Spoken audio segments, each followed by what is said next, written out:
Now we are. We are on. Good evening, everybody. It is 5 o'clock and I'd like to call the December 11th, 2025 work session of the Staunton City Council to order. Is there a motion to approve an acting city clerk? Madam Mayor, I move to appoint John Blair as acting city clerk. Thank you. I'll second. Thank you, Councilor Woods.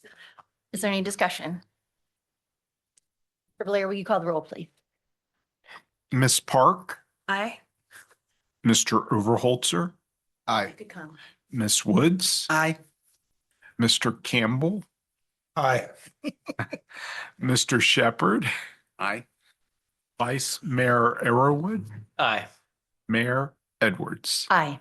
Motion carries. Thank you, sir. I will now entertain a motion to approve the work session and regular meeting agendas. Madam Mayor, Vice Mayor Arrowood. I move to approve the work session regular meeting agendas as presented. Thank you. Is there a second? I'll second. Thank you, Councilor Woods. Any discussion? Mr. Blair, will you please call the roll? Sure. Ms. Park, Aye. Mr. Overholtzer, Aye. Ms. Woods, Aye. Mr. Campbell, Aye. Mr. Shepherd, Aye. Vice Mayor Arrowood, Aye. Mayor Edwards. Aye. Motion carries. Thank you, Mr. Blair.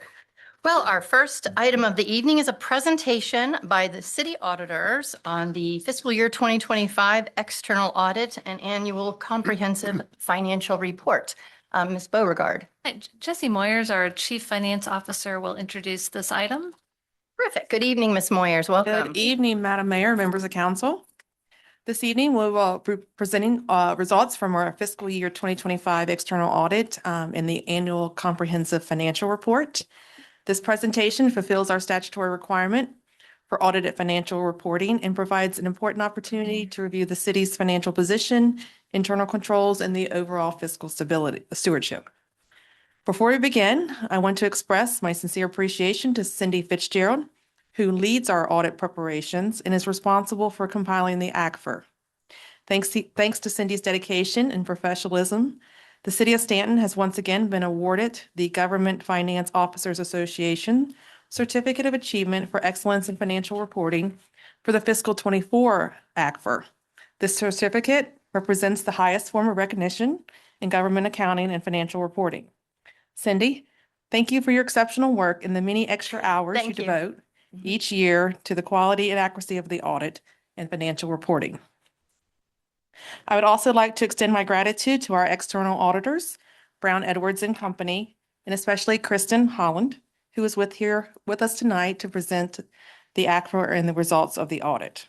We are fortunate to work with such a knowledgeable and responsive professionals, and we deeply value the ongoing partnership.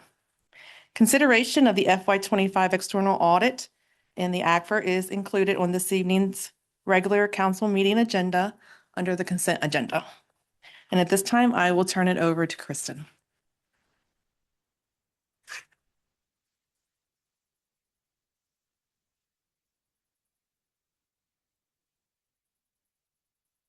Well, a year goes very quickly.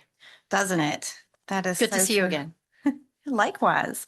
Well, thank you, Jesse, for the warm welcome. I am, as she said, Kristen Holland. I'm a senior audit manager at Brown Edwards and Company. I think this is going to sound like a repeat if you've heard me talk before, but I'm very thankful to have Staunton as a client. I started off with the grunt work as an intern, and I have worked my way up to managing, and it's truly a pleasure to work with the city. Finance, obviously, we work the most with, but we, as an audit, we have to inquire through the Commissioner of Revenue, Treasurer's Office, Public Works. We really do work with everyone. And we know that's an extra burden on the normal jobs everyone has. So we do appreciate the cooperation every single year. It's just, like I said, a pleasure. So as always, I'm going to go over the 3 deliverables of the audit. I'm going to start with what's the title on its comments on internal control and other suggestions. We call it the management letter. It's the internal control letter. There's a summary of the different types of control issues that could come up. I'll skip that and go directly to what's applicable to the city. The good news is there were no new comments that came up during the year. The existing comments that we had discussed in previous years, one of them has been resolved and the other two are still in process.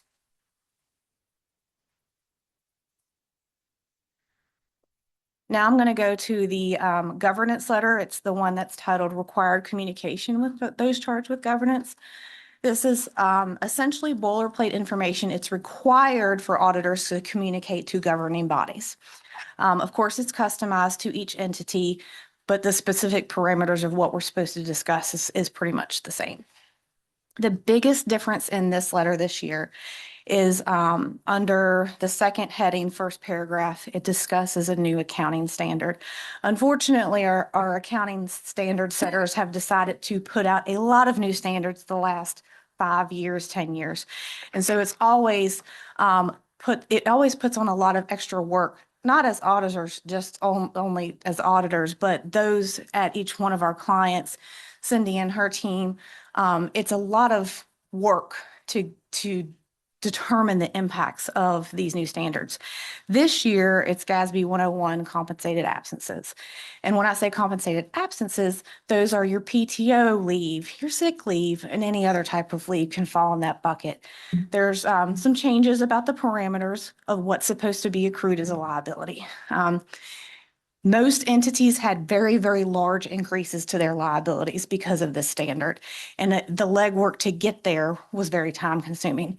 So in this letter, we specifically call out in the ACFR that we'll discuss in a minute. Note 22 kind of goes through the impact of what happened with the implementation of that standard.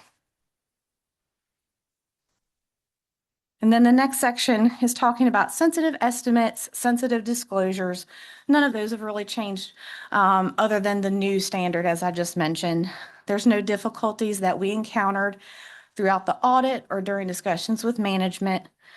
And then there's a section about corrected and uncorrected misstatements. If you choose to look at that, I won't go into detail. Again, it's not anything that I would be overly concerned about that you all need to worry about. And then the last section of that letter is the management representation letter. And that's several pages of information that, throughout the audit, we inquire about different things and we do test the transactions, but a lot of information also we take management to go as a starting point for where we go with our test. And so this management representation letter is the responsible individuals taking responsibility for what was told to us during the audit.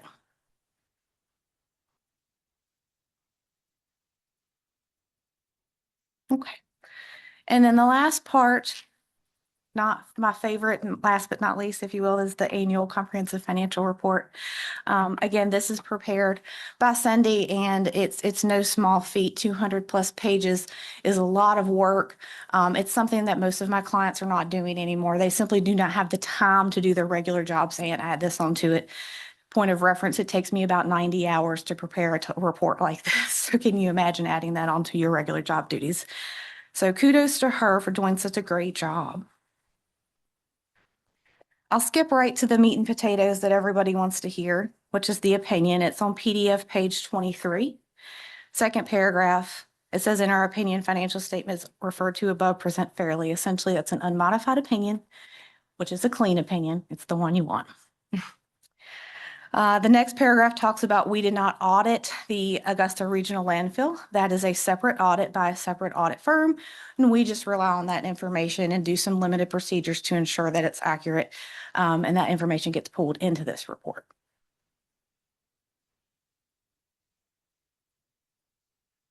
Again, there's a brief mention of the new accounting standard in the opinion, but nothing else is new. I'm going to skip to PDF page 27, which is the management discussion and analysis.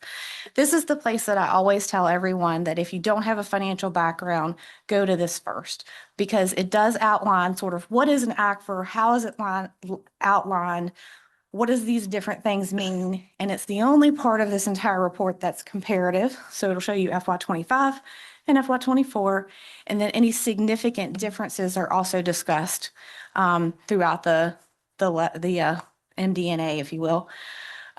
This is prepared by management, so we don't audit it. We do perform limited procedures to make sure it ties to the work that we did during the audit. But it has some excellent information about variances and trends. I'm going to skip down to the note 122, which is on PDF page 121, or yeah, starts on 121. Again, the standard is it basically required what's called a restatement, so that we had to look back at FY24 and see what your PTO, your sick, your bereavement, all of those type of leaves would have looked like in FY24, and then put that impact in the prior year rather than running it all through your current year expenses. So you're not going to see a huge change in your FY25 expenses. You'll just notice that the liability, if you get down into those details, are significantly larger. And then the definitely biggest change of everything you're looking at this year is the compliance section, which starts on page 202. It's like 4 pages this year versus 25 pages most years. And the reason for that is our wonderful federal government has to release information related to your federal grants audit. They put out what's called a compliance supplement every year that every CPA firm has to adhere to how to test these grants. They did not get that release timely. Normally it's released during the summer. We waited and waited and waited, and then the government shut down. So they did finally release it the past week or two, but unfortunately it was not going to be, we did not get the information in time to be able to put it in this report, because your deadline to get this submitted to the state is the 15th. So all that to say, the compliance section does not include the federal grant opinion. It will be coming. It is forthcoming. We will be working on that. You should see that after the first of the year at some point. It'll have its own separate report instead of being implemented into this one. So this compliance section is strictly related to government auditing standards and state compliance, state code compliance. As far as state compliance matters, the only thing we can report is related to conflicts of interest. This is a sore spot for a lot of folks just because it's hard. It's getting all of your different commissions and boards and committees to submit those conflict of interest, economic interest forms. Sometimes it's very, very difficult to track those folks down. So take this one very lightly. It's not an uncommon finding to have one that's either not submitted or not submitted on time. So, and I do believe that one was a recurring one. So again, don't worry too much about that one. And that's really all I have to highlight. Is there any questions or concerns that you want to talk about specifically? Questions, comments? The bottom line, it's all good. The bottom line is everything does look good. I mean, obviously audits are not designed to test 100%, so I'm Right. not going to say nothing's wrong, but as far as what we looked at, everything looks good. Your professional experience, that's wonderful. Thank you. Yeah. So Yeah. much. Yeah. Yes, I thank you. appreciate you trying to explain it in easy terms for us to understand. So I'm glad. I know Jesse works hard and Cindy works hard, and it's important. And thank you for coming in. Absolutely. It's nice to have a continuation of folks that we know. So thank you. Absolutely. I appreciate the relationship. Happy holidays to you. And Thank you all. Thank you.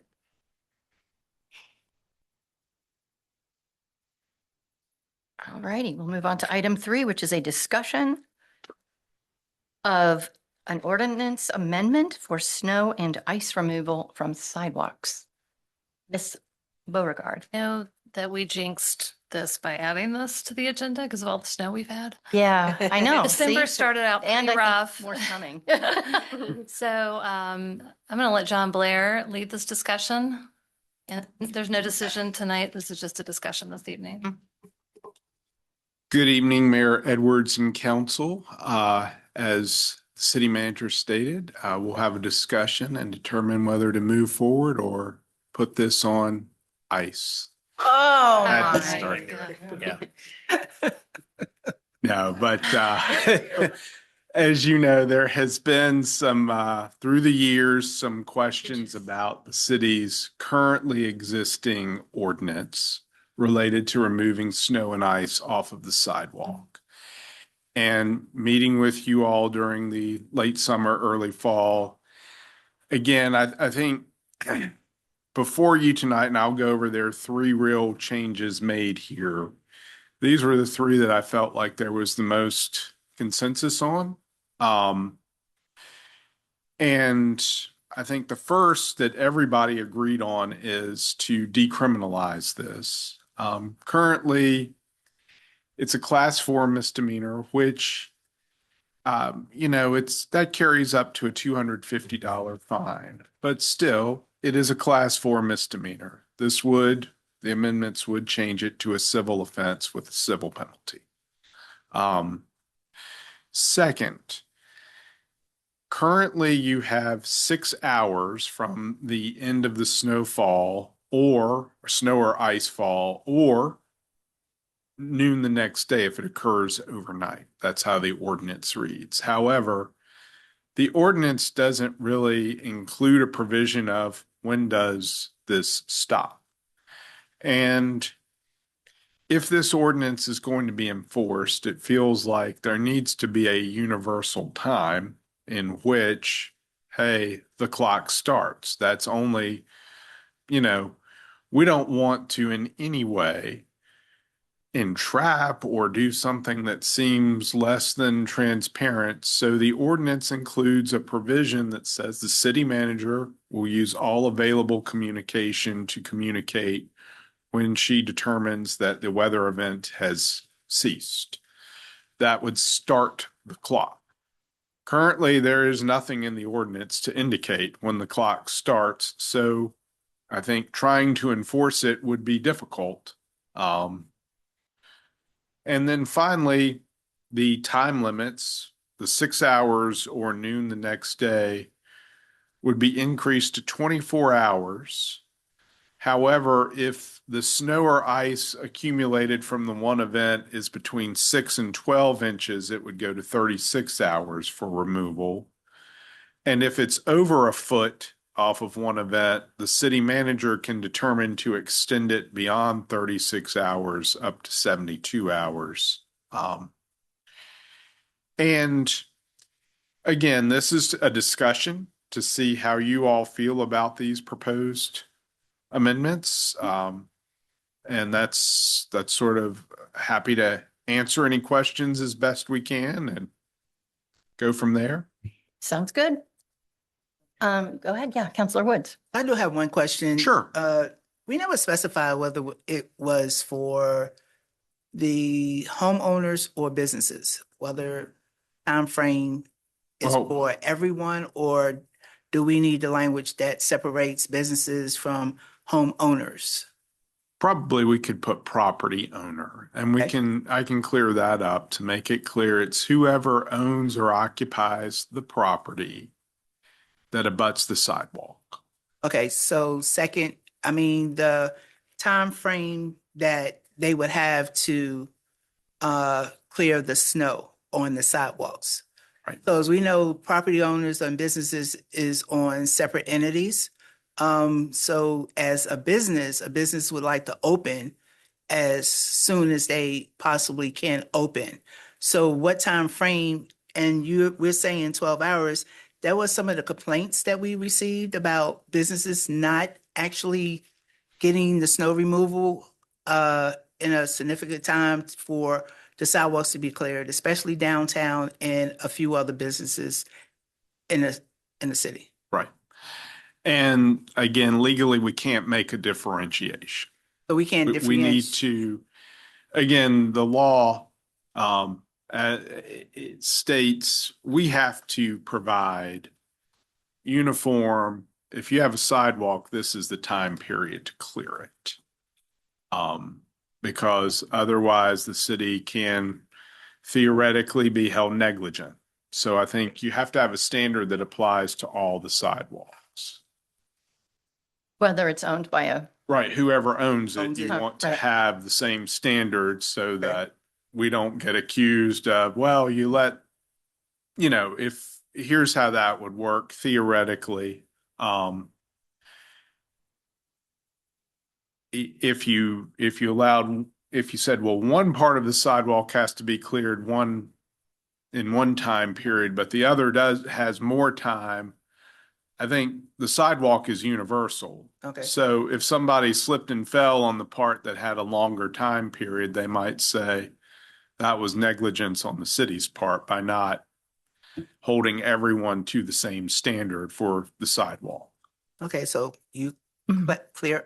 clarified that Okay, we cannot separate right, property from property is property, whether it's business or not. right. So are you done? Go ahead, I'll let Oh. y'all go. Oh, my question was, John, Mr. Blair, if you say property owner, does that mean that a landlord would have to come and shovel the property, or would that mean the renter, the person Well, living there? I think we Is could that make it owner or whoever occupies. the owner or occupant? Yeah, but ultimately it's the owner's responsibility.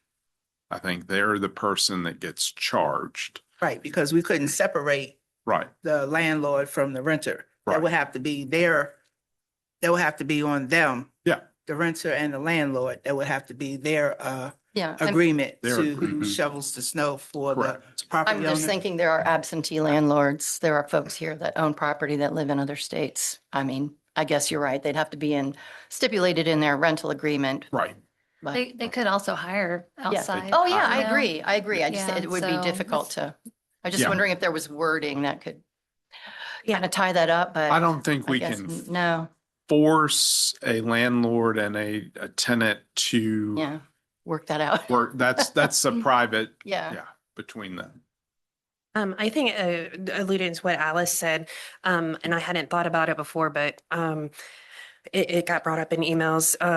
As a business owner myself downtown, I think a concern is with this, like so much leniency.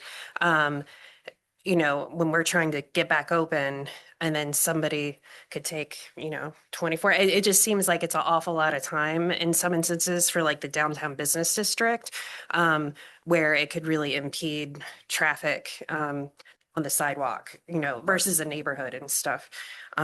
So that was a concern. I'm glad you asked. I mean, that's what I wanted to ask as well.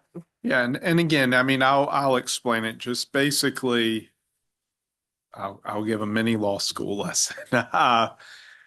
Negligence is the idea there's a duty you have, there's a breach of duty, there's causation, and then there's damages. So the idea is the duty is where there's a standard, and the standard is this idea that the sidewalk should be cleared within X hours. And if you don't fulfill that duty, you've breached that duty. And again, this is for anybody who has a sidewalk in front of their business or home. And then if somebody slips and falls, then there are damages. Well, the issue really is, and this was brought up in a Court of Appeals case in Charlottesville this April, the city does have a duty to keep its sidewalks passable by pedestrians through these ordinances. So again, the court is basically saying your duty as a city is to clear these sidewalks. I feel like if you started to say, well, this part of the city can clear their sidewalks in 12 hours, but this part has 24, and you don't have a universal standard. If I'm in that part with 24 hours and I slip and everywhere else with 12 hours is clear, I can point and say, well, city, you're negligent. You made this rule that allowed this portion of the sidewalk. So you want to, when you make your standard as a city, have it uniform. Now, I'm not saying it has to be 20. Again, this is all up to you all as the policymakers. But I feel like a non-universal standard for sidewalks can open you up to liability. And I also have another question. So as in the city, we have sidewalks, property owners have sidewalks. Somebody owns a sidewalk regardless, right? Somebody has to clear off the sidewalk. So if I'm a property owner and I have from there to there, right, I'm required to clear that sidewalk. So that's my property. So if my property line stops there and then another property goes back to where Miss Jessie is, and there's nobody there, who's responsible for that? Whoever owns that property that abuts the sidewalk. Okay, so it's nobody, it's a vacant. Well, if it's vacant, then it's the property owner. It's still the property Yeah. owner, so how do we get them to clear the sidewalk? Well, you won't. We won't. Yeah. So then that raises a problem too. $50 fine. You would Right. fine them. Right, Right. because I've noticed that this time, because I know we are talking about this, and in an actual neighborhood where I know people walk, it was some space in between where the sidewalk wasn't cleared. So I was wondering who owned that. Second, in front of businesses, let's say CVS, for example, they have a sidewalk. Is that their responsibility for that sidewalk? The sidewalk that abuts the road? Yes. Yes, if they are the property owner, yes. So the property owner is responsible for the sidewalk in front of their property, Right, regardless. right. Okay, thank you. But I mean, to your point about the vacant, I mean, Yeah. obviously they can hire somebody to, but if it's not shoveled or cleared, the action is to then cite the property owner for failure to clear the sidewalk. Still have another question? Anybody else? I feel that this is a lot of time, so can we, I don't know if y'all want to do this tonight, or could we hold this and go back and look at the time frame that we've given and maybe shorten the time frame so it could be conducive to everyone? I mean, 24 hours is, for businesses, is a long time. Property owners, not so much, but if we want to have it conducive to everyone, I don't, What if we Yeah, just that- change it to 12 hours? And That's then what I was if the thinking. snow ends in the middle of the night, you have to the following sunset. That's 12 out, basically 12 hours. that's Can what I was do thinking. that. I mean, because also, yeah, if you hit 13 inches, you have 3 days. I mean, that's. Yeah, And I'll just say this, I'm not going to be up all night watching the snow stop. Because it's not going to Oh, happen. no, that's my favorite Okay? provision. So there will That- never be a that's- 2 a.m. ending of snow. I'm just telling you No, right now. Yeah, So, well, like, the you know what second I mean? provision in here is my So, favorite one. Yeah, In which you have to it's not going to be a thing. dressed like, what's her name, Elsa? Yeah, I mean, the cold Yeah. never bothered you anyway. We know that. So I think I mean, you all do what you want. I think we've all agreed that 6 hours is insufficient. Yeah. 12 hours seems a lot more reasonable. And again, I will never do a 2 a.m. the snow has ended call, I promise. Snow is over. No, it won't be a thing. There'll be a period of time where it'll just never happen. Right. right, so Yeah. And so that will give people That's leeway just too. common yeah, that would Yeah. give leeway. Yeah, be like, Yeah. good morning, the snow is over. You Yeah, have. when I wake up, so snow's done. Yeah. Yeah. And now you have from that time to that time to clear it off. Yeah, that's what we was looking at. We wasn't looking at you getting up, doing it in the This middle is of the night, heat Leslie. We'll just Wanna all be good with text you. that. Is the snow Look, I over, wouldn't wanna Leslie? do Other Is the duties snow is a over? sign. You never know. Okay. Yeah, but I think I agree with Counselor Woods that too long. I mean, in the interest of impending snow, I think it might be better to just give Mr. Blair some direction. If you feel 12 hours so that we can have the ordinance in place, because we won't be able to vote on it. Right. What? Till January. Till January. What? Yeah. Want to make a recommendation now? But 12 hours? Cut it to 12 and 24. I mean, what do we have? 12 and, 24 and 36 is currently. So you could go to 12 and 24. Mhm. Yes. And then over a foot, do you still want to cut that from 72 to 48?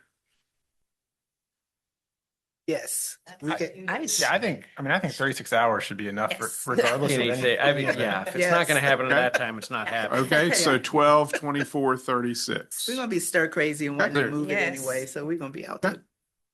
Sure.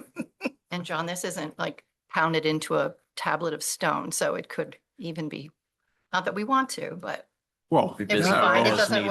work for Stanton. it's up to you all. Here's the thing though. What I would say is that if the snow ends in the middle of the night, then the city manager will the next morning declare, and I would give everybody until 6 PM. I've never liked dawn to dusk because it's the same issue. What is Dusk. 5:05 versus 5:15, right? 6 PM. Typically, the sun is down by 6 most of the winter from December to February, That sounds good. right? Because dusk can be Right. Yeah, Oh, a yeah, different no, we minute need a every specific day. time. yeah, then over a Right. foot, it's 6 PM the following day. Right. Yeah. Have head nods? Yep. or- Sure. Sounds like a slick idea. Oh, I like it. are we? Okay. Are you happy with this, Mr. Blair? Oh, sure, sure. I mean, I just He's want to make thrilled. sure you all are happy. Okay. I'll make the changes. I really would like to not put this off another month and Okay. have us caught up with, nothing to go on. We're all Great. happy with that? We can move on? Yeah, yeah. All right. Thank you, Mr. Blair. Yep. All righty. Well, with that, we move on to item 4. It's tonight's work session. I will now entertain a motion to go into closed meeting. Madam Mayor, Yes, Counselor Woods. I move to enter a closed meeting for discussion of the performance of Stanton City Manager pursuant to Virginia Code Section 2.2-3711A1. 2, the discussion of acquisition of real property located on Johnson Street where discussion in an open meeting would adversely affect the bargaining position of the city of Stanton pursuant to Virginia Code Section 2.2-3711A3. And 3, consultation with legal counsel, the Stanton City Attorney for a legal matter concerning the Economic Development Authority pursuant to Virginia Code Section 2.2-3711A8. Thank you, Counselor Woods. Is there a second? Second. Thank you. Is there any other discussion on this? Mr. Blair, will you call the roll, please? Sure. Ms. Park, Aye. Mr. Overholtzer, Aye. Ms. Woods, Aye. Mr. Campbell, Aye. Mr. Shepherd, Aye. Vice Mayor Arrowood, Aye. Mayor Edwards. Aye. We are now in closed session. Thank you. Hope to see you all at 7 PM. All righty. Good evening, everyone. It's now 7 o'clock, and I'd like to call the December 11th, 2025 regular meeting of the Stanton City Council to order. Please stand and join me. We got to We- come out Oh, close. we have to crying out loud. certify. My bad. Sorry, guys. Hold on. I will now entertain a motion to reconvene in an open meeting. Madam Mayor, Counselor Overholtzer. I move that council reconvene in an open meeting and certify to the best of each member's knowledge that only lawfully exempted public business matters were discussed and that only public business matters as identified in the closed meeting motion were heard, discussed, or considered in the meeting. Thank you. Is there a second? I second. Thank you, Counselor Shepherd. Is there any further discussion? Mr. Blair, would you please call the roll? Ms. Woods, Aye. Mr. Shepherd, Aye. Mr. Campbell, Aye. Mr. Overholtzer, Aye. Ms. Park, Aye. Vice Mayor Arrowood, Aye. Mayor Edwards. Aye. Motion carries. The work session is adjourned. Will you please stand as you are able and join me for the Pledge of Allegiance? I pledge allegiance to the flag of the United States of America, and to the republic for which it stands, one nation, under God, indivisible, with liberty and Justice for all.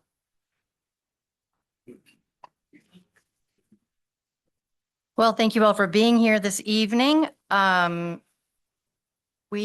am delighted that Councilman Shepherd will be doing the invocation this evening. Councilor Shepherd? Thank you very much. This evening, I am pleased to welcome a true pillar of our community. He is an educator, a counselor, a minister, a community leader, and a pastor at Ebenezer Baptist Church. A stone of help, caring for each other and the world. Please say hello to Bishop Michael Anthony Turner. Good evening, sir. Welcome. Let us pray. God is, O thou great Jehovah, pilgrim through this barren land. We are weak, but thou art mighty. Hold us with thy powerful hand. Bread of heaven, feed us till we want no more. Bread of heaven, feed us till we want no more. Bless the efforts of this legislative body in this community as they close out 2025 and prepare for 2026 and beyond. Bless their efforts, give them clear and compassionate minds and hearts that all the people in this community and adjacent areas will be blessed. This we ask in thy great name. Amen. Thank you, Bishop. Righty, well, we are going to start this evening with a proclamation. We have a proclamation for President Wilson's 1919 Pierce Arrow celebrating its 100 years in Staunton. Ms. Beauregard, is there someone here to accept the proclamation? I believe I'm looking at them right now. I see them, but I don't, is somebody in? Is it the whole group? All right, Wait, is it stare, everybody back there too? Is- Oh, goodness. Okay, Stare at we that have group lots over of there. people here. Whole committee. Wonderful. Yeah. Oh, I'm okay, so okay. happy that you all are here. And look, Gang. just in case nobody knows what this thing Oh, looks yeah, like, this is the car that we're celebrating. here's the car. Yes, exactly.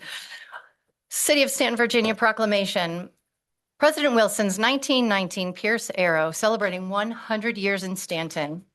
Whereas President Woodrow Wilson's 1919 Pierce Arrow Series 51 limousine arrived in Staunton, Virginia on November 25th, 1925.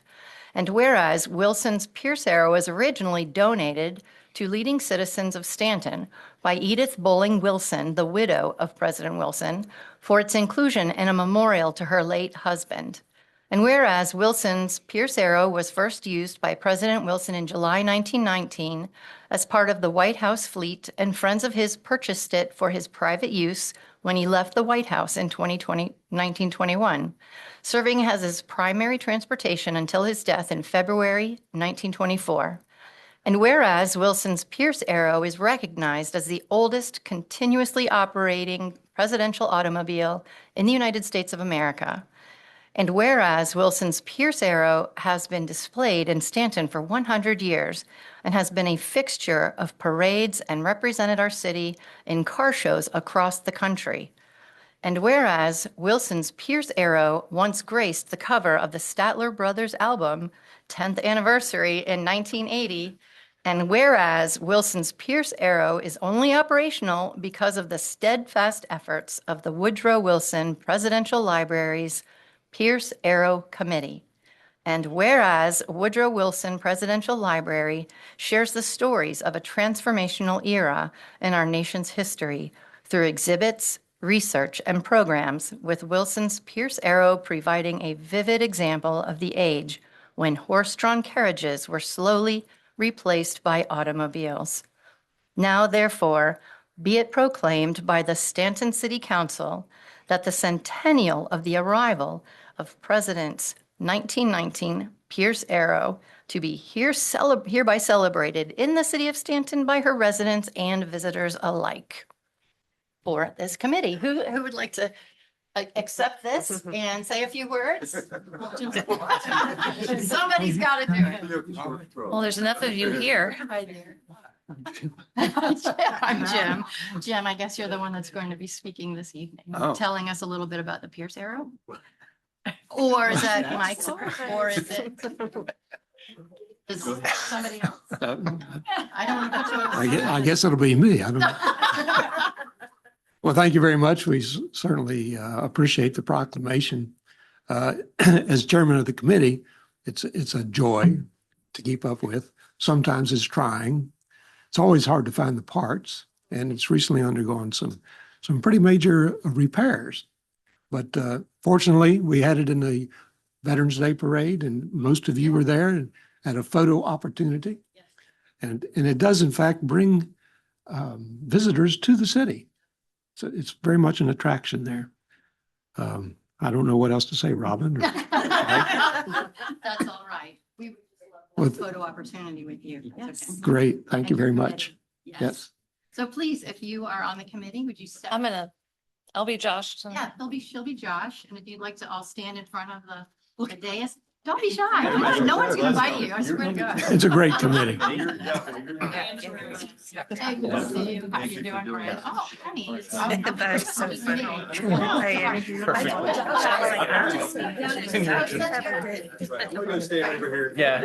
Robin, you yeah. should get in it too. Last time we were. I'll do it again. Oh, man, why don't they go? Thank you all so much. Thank you. You guys should. Great project. Appreciate what you do. Yes. In fact, we can keep, Not bad. Having survived. thank you. Thanks for Yeah. doing this.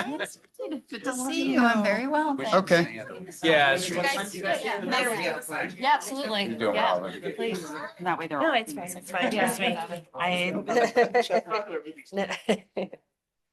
Hopefully you don't see my glasses.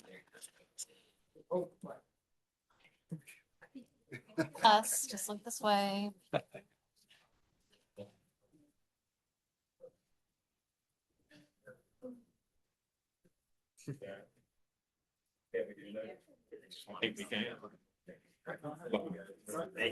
Thank you guys so much. Enjoy that car. I look forward to a ride. Thank you.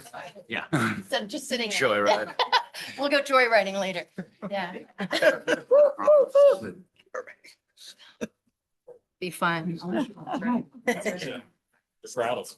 Yeah. Thank you, Robin. Thank you all for everything you do. Good night, Mike. Yeah.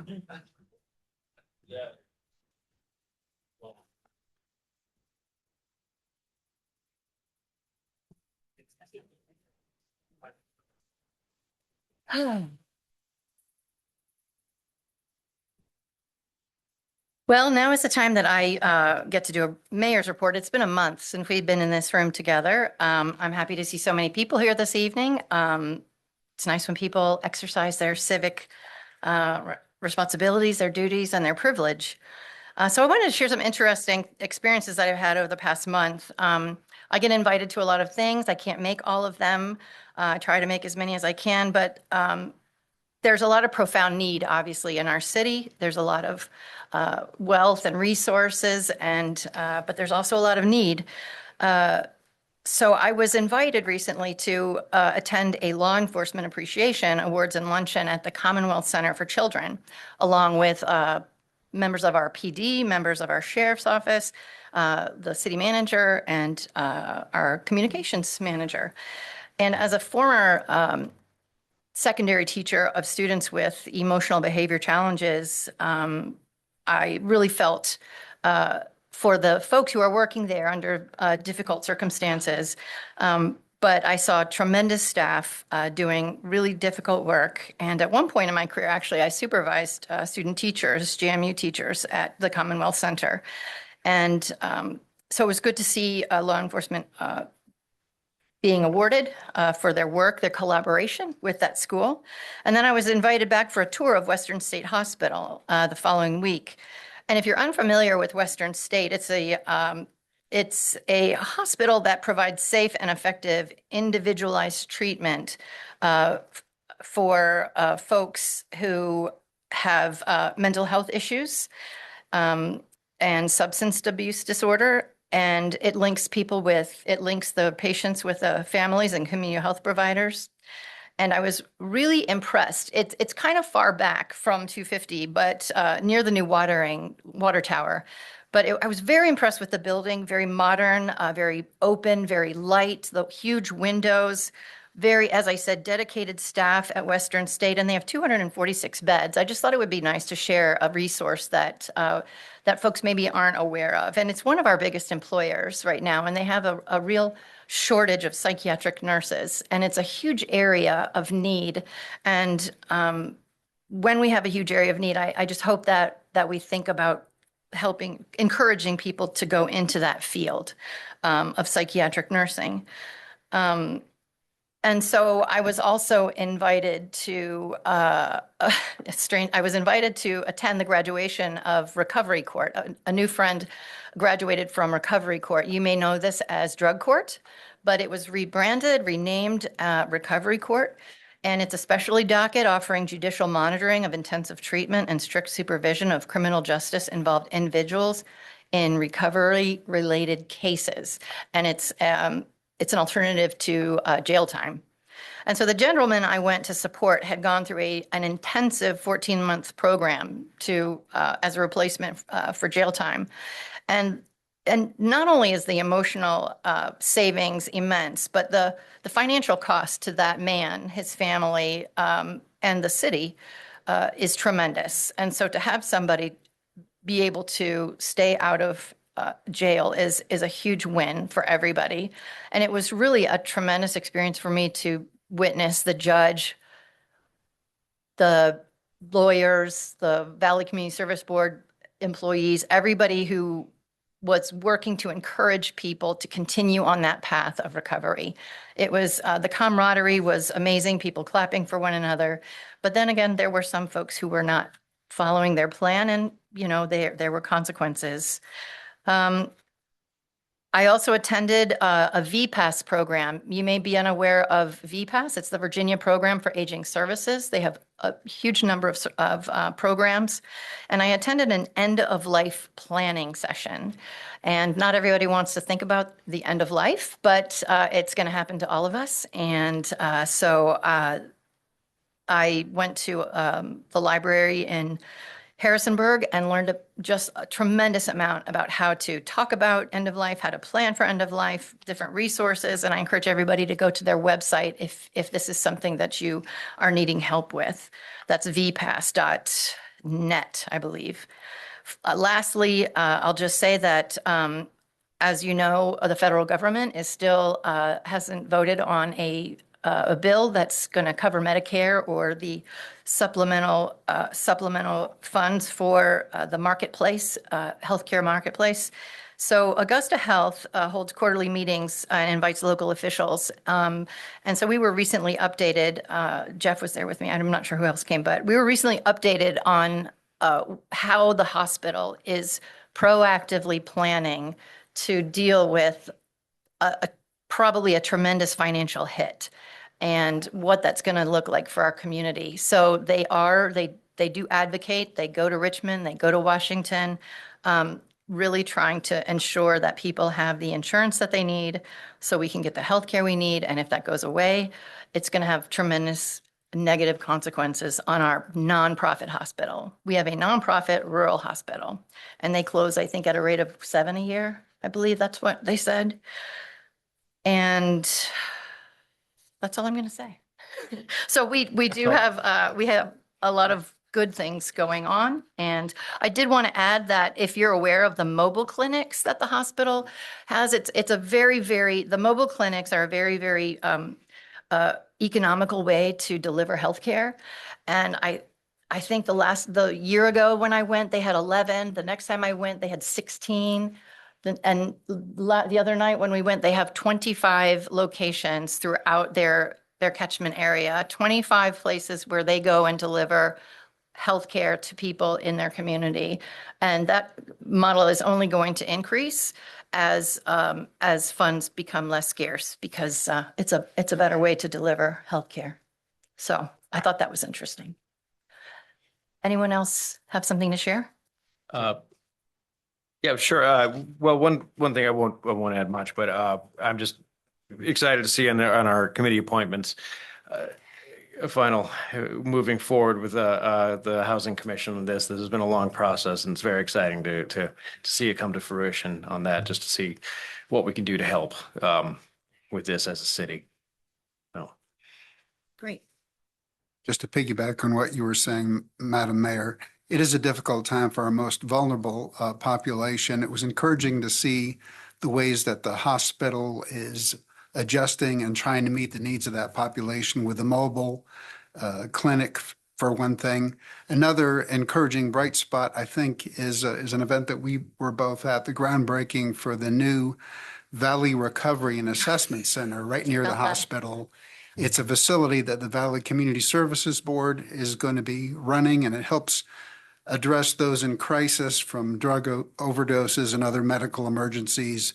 It's going to ease the burden on our police, and on the hospital emergency room. It's a cost-effective, smart way to deal with those in crisis. And so it's a big new facility that's going to be built near the hospital and going to help address some of those needs. Is it fall 27 that it was going to be completed? I think that's right, Fall yes. 27, yeah. I also want to say the Christmas parade was a huge success, and I would like to congratulate Vice Mayor Arrowood as the interim director of the SDDA, who organized the parade with his sidekick Scotty. I think he did a tremendous job. And so I He's just, not a cartoon animal. He's, with Scotty. yes. I think you did a fantastic job. It was the first time you did it. And of course, the parade was terrific. Yeah, So I think I survived. I'm still deciding, but thank you Congratulations. very much. No, Anyone Certainly else? made it cold enough. Yeah.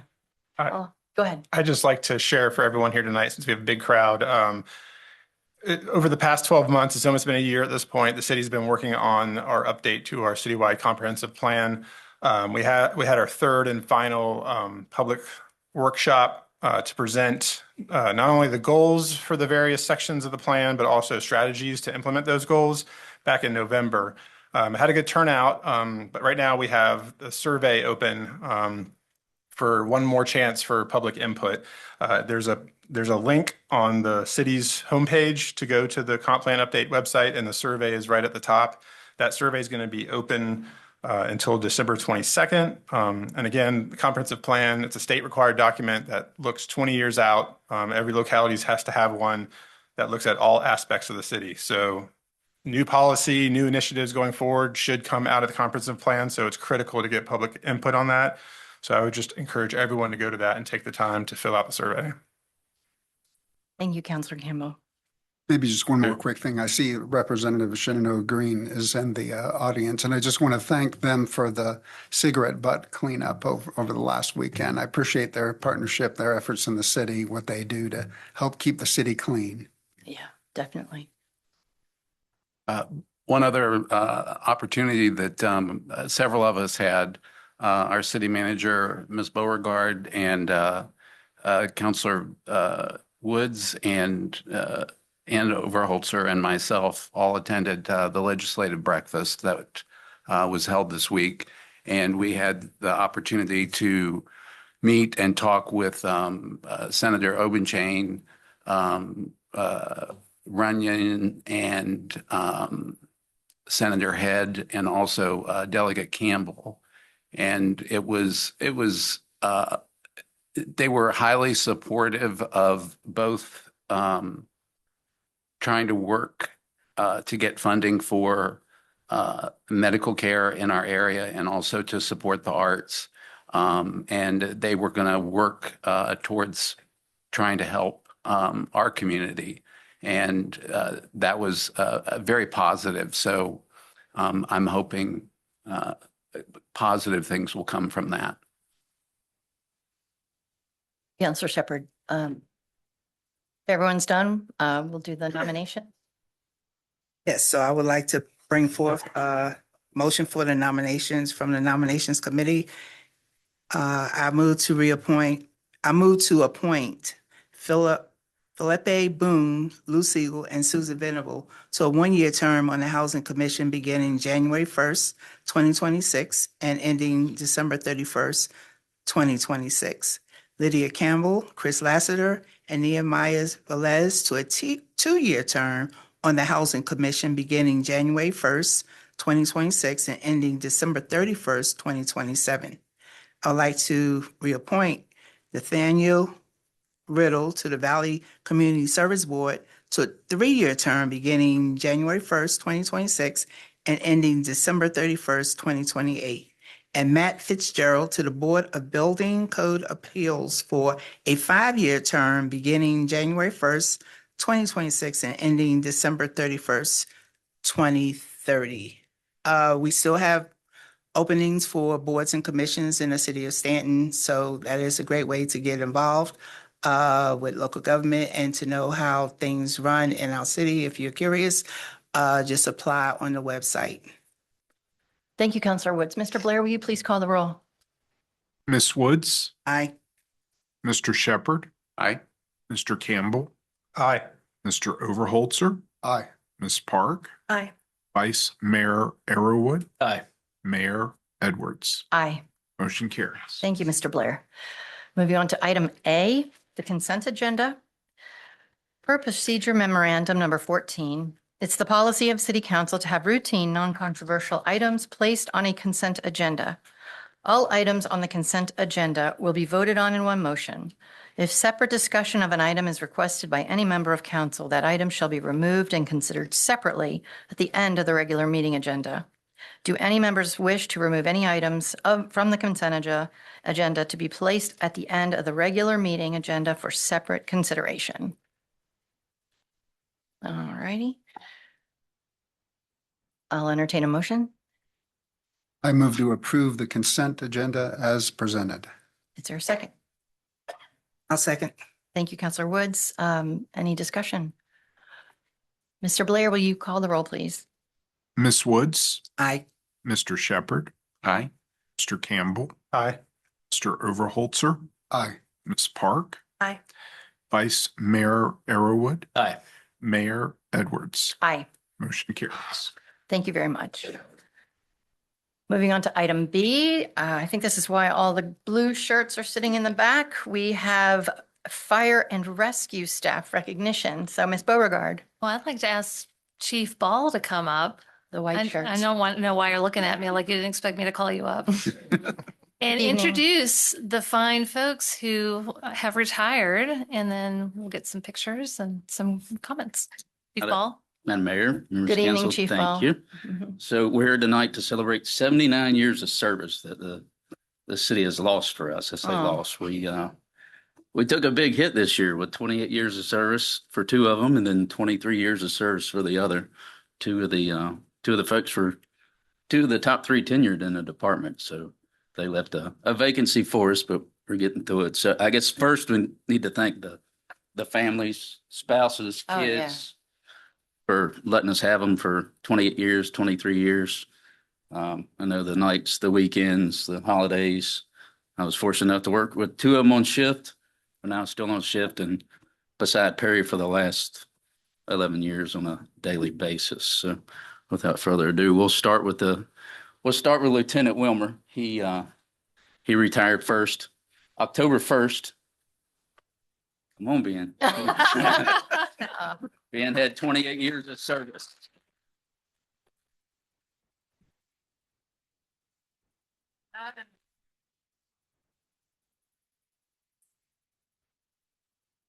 No, don't go anywhere. Yeah, we need a picture. Good pictures. Next was Master Firefighter Chris Brown. He retired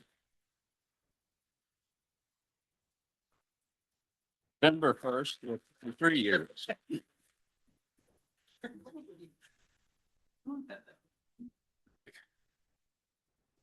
And Deputy Chief Weller retired November 1st with 28 years of service.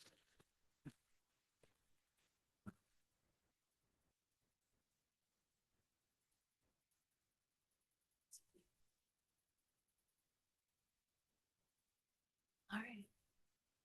Do you want to get some photos? Yeah.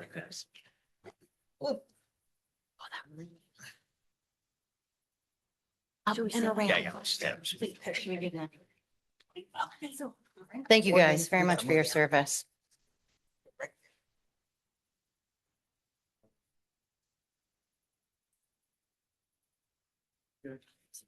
Thank you.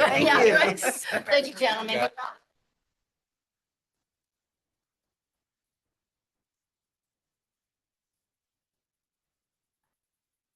Wow, very nice. Thank all of you for showing up and supporting your colleagues. It is a big loss. You're welcome. Chambers of Mighty Light. I know they have been here a lot, yeah, for regulars.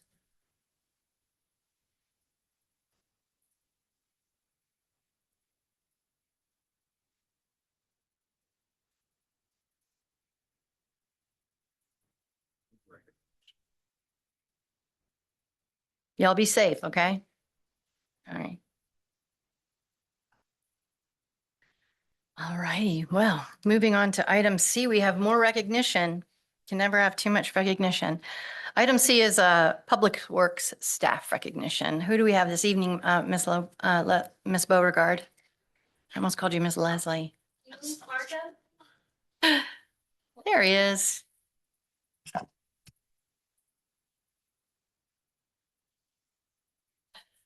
I'll say a few words. Yeah. James. So it's not awkward. It's not awkward at all. Stand right there. He's by himself. Someone Have to stand speak into with the me, for God's microphone. sakes. So James was with the city almost 30 years in utilities, and I think he knows everything. And I have to say that personally, I enjoyed the tours that you gave, James. I mean, you're a wealth of information. And so I know you will be missed in the department and in the city as a whole. So just want to thank you for your service and everything that you did. So.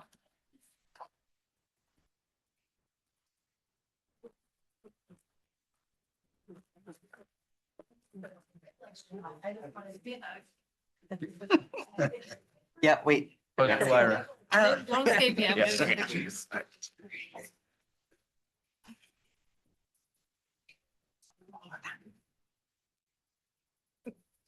I can send you this. There you go, Leslie. Big hug. There you go. There you go.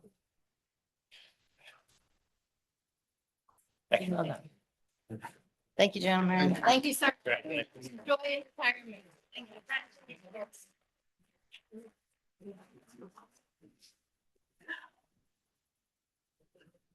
Well-deserved retirement. All righty. That was the fun stuff.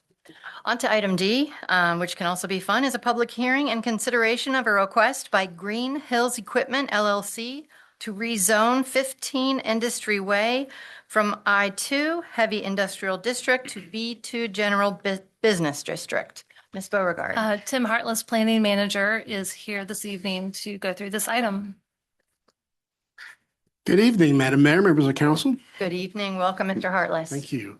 This is a rezoning request by Green Hills Equipment to rezone 15 Industry Way from I-2 Heavy Industrial to B2 General Business District. The property is located at the intersection of Route 262 and Commerce Road.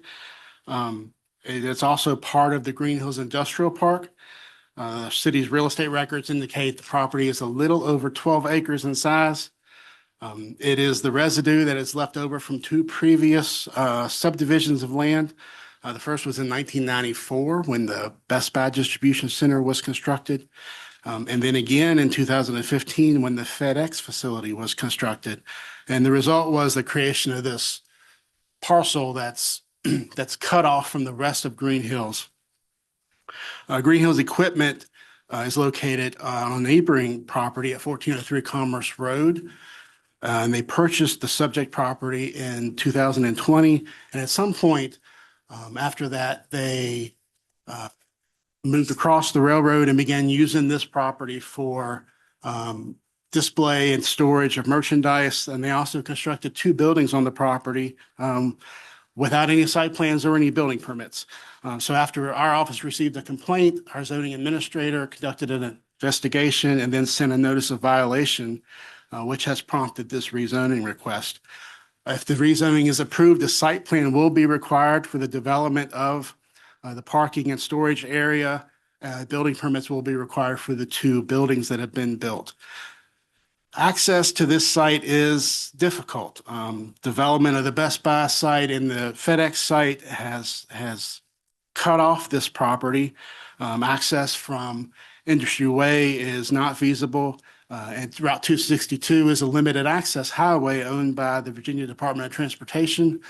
So access from that road is also not possible. So the most feasible access seems to be across 1403 from Commerce Road. And to do that, it necessitates an at-grade crossing of the railroad. Staff has conducted a review of the proposal.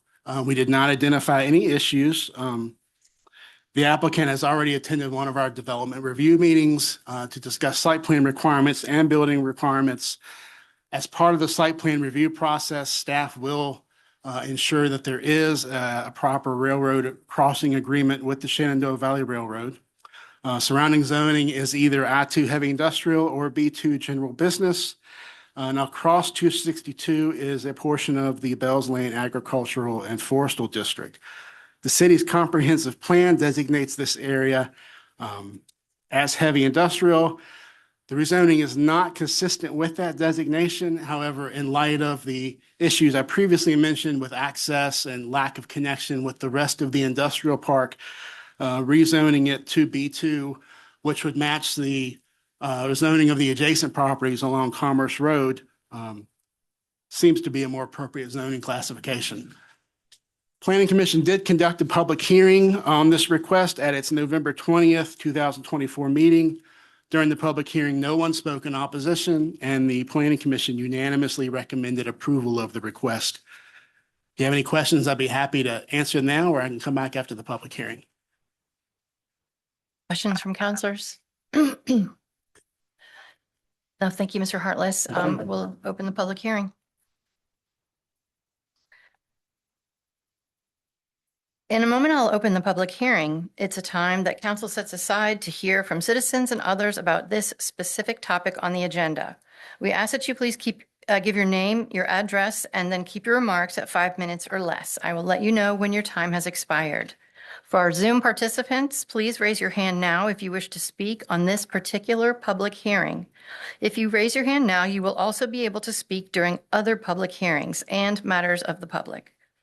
Once everyone who wishes to speak has had an opportunity, I will close the public hearing.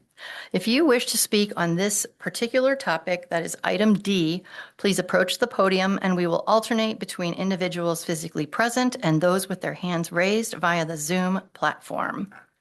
Is there anybody who would like to speak here on item D?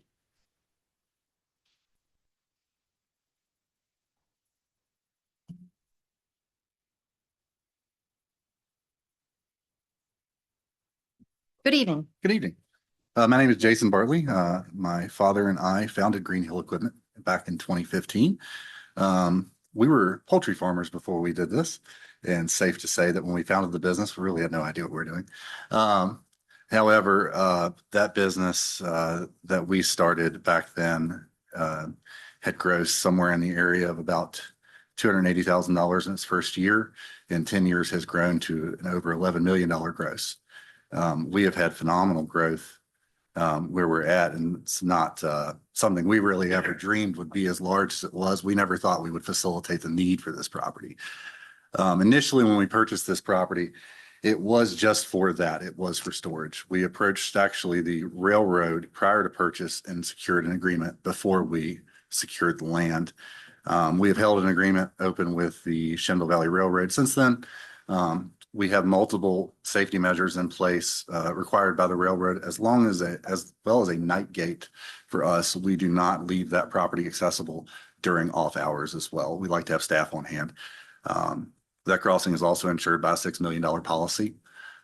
We've taken quite a few steps to ensure its safety. That's the biggest concern for us. We also explored every possible option of access outside of the railroad crossing prior to securing the agreement.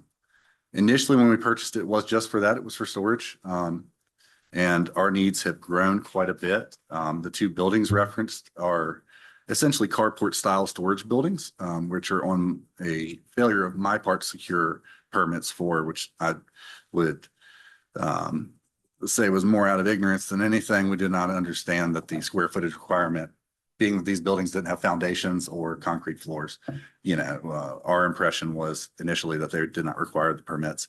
Obviously, when Planning Commission and everybody has reached out to us, we have gotten with them and are kind of working to backtrack a little bit, but make sure everything is working well in conjunction with the city and you guys. This zoning is quite frankly, essential for us to remain in our current location. We have outgrown the forward property and we cannot stay there without the zoning permission to operate the way we need to. So we are requesting approval on this matter. All right. Thank you, Mr. Burley. Thank you, guys. Does anyone have any questions? I'm sorry, for Mr. Burley. Not really. I just good move talking to the railroad first there. Interesting. All their rights of way were put into the Lincoln administration. Yep, and we've got old maps that show crossings on that property in the same location. I mean, as far as old two-track roads back in the 20s. So it's it's got some history there, and it's an odd situation for sure, but it has worked well for us so far. So Terrific. Thank you. Mhm. Thank you, Yeah. sir. It looks like there's a de facto crossing there now of the tracks. What's involved in the grade crossing that is being recommended by staff? the grade crossing that's there is was really already there. We reached out to the railroad, explained our situation to them, and they offered us a contract. It's essentially a contract. Typically, railroads are not in the business of granting anybody permanent easements, as you guys are probably well aware. So we're required. One is the railroad selected contractor built the at-grade crossing to their specifications. We paid for it, and we're required to pay a certain fee every year to maintain that crossing for them to maintenance it, as well as proper safety equipment and then an insurance policy. So it's the crossing that's there is too standard already. All righty. Thank you, sir. Thank you, guys. Ms. Smith, no one is online with their hand raised. There's no one with their hand raised. All righty. Is there anyone else in this room who would like to speak on this item? Going once, going twice. Hearing is now closed and the decision is with the council. Do we have any more questions from Mr. Hartless? Any more discussion? We'll entertain a motion. Madam Mayor, Yes, Counselor Campbell. I move that council adopt the ordinance and approve the rezoning as recommended by the planning commission. Thank you. Is I'll second. there any further discussion? All righty, Mr. Blair, would you please call the roll? Mr. Shepherd, Aye. Miss Woods, Aye. Mr. Overholzer, Aye. Mr. Campbell, Aye. Miss Park, Aye. Vice Mayor Arrowood, Aye. Mayor Edwards. Aye. Motion carries. Thank you. All righty. Congratulations. I hope the best for you. Where did he go? I wish the best for you, Mr. Burley. You're welcome. Moving on to item E, another public hearing and consideration of a request by BCS Holding LLC for a special use permit at 110 South Lewis Street under the provisions of Staunton City Code, Section 18.60.0705 to allow a processing and manufacturing establishment in a B2 district. Welcome back, Mr. Hartless. Thank you. As you said, this is a request by BCS Holdings for a special use permit at 110 South Lewis Street for the production of cider. The property is located on the west side of Lewis in the block between Johnson Street and Middlebrook Avenue. The applicant purchased the property in 2021. If approved, the applicant would lease the rear portion of the ground floor to Cider from Mars, who would use the property for the production of cider. They'll continue to have their sales and tasting room across the street at 121 South Lewis, but would have all of their production here at 110. The property is zoned B2 general business, and in the B2 district, processing and manufacturing establishments, which do not include retail sales, are only permitted through a special use permit. Staff has reviewed the request and did not find any issues.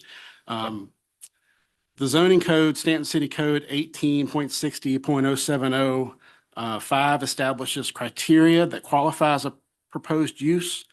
And it states that processing and manufacturing establishments that are not objectionable because of smoke, odor, dust, or noise when the processing and manufacturing activity is conducted entirely within a completely enclosed building and where there is no storage or supplies or equipment on the premises outside the building. Staff believes that production of cider would meet all of the stated criteria.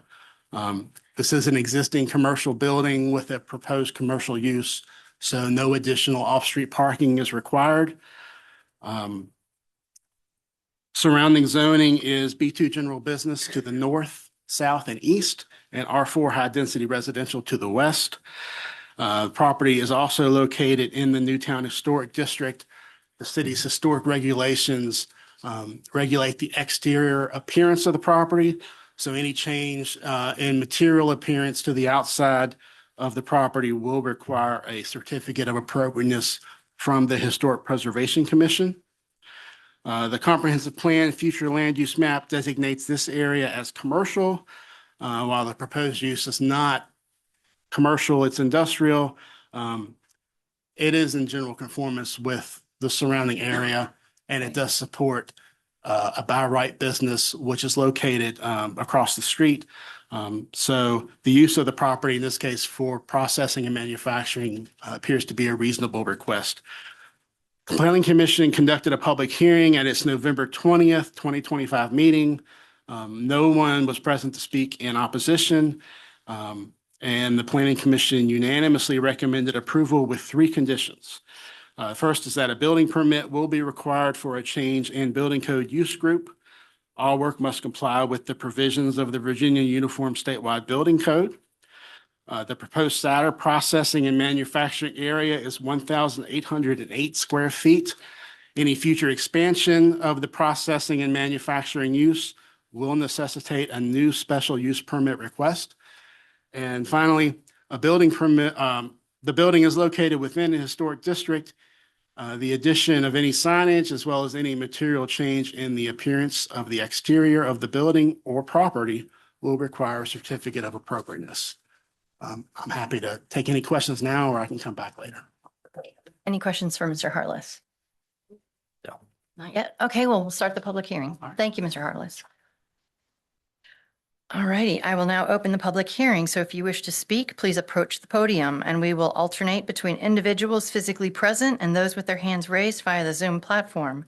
Again, this public hearing is for item E only, and you are asked not to speak on anything that does not directly relate to this topic.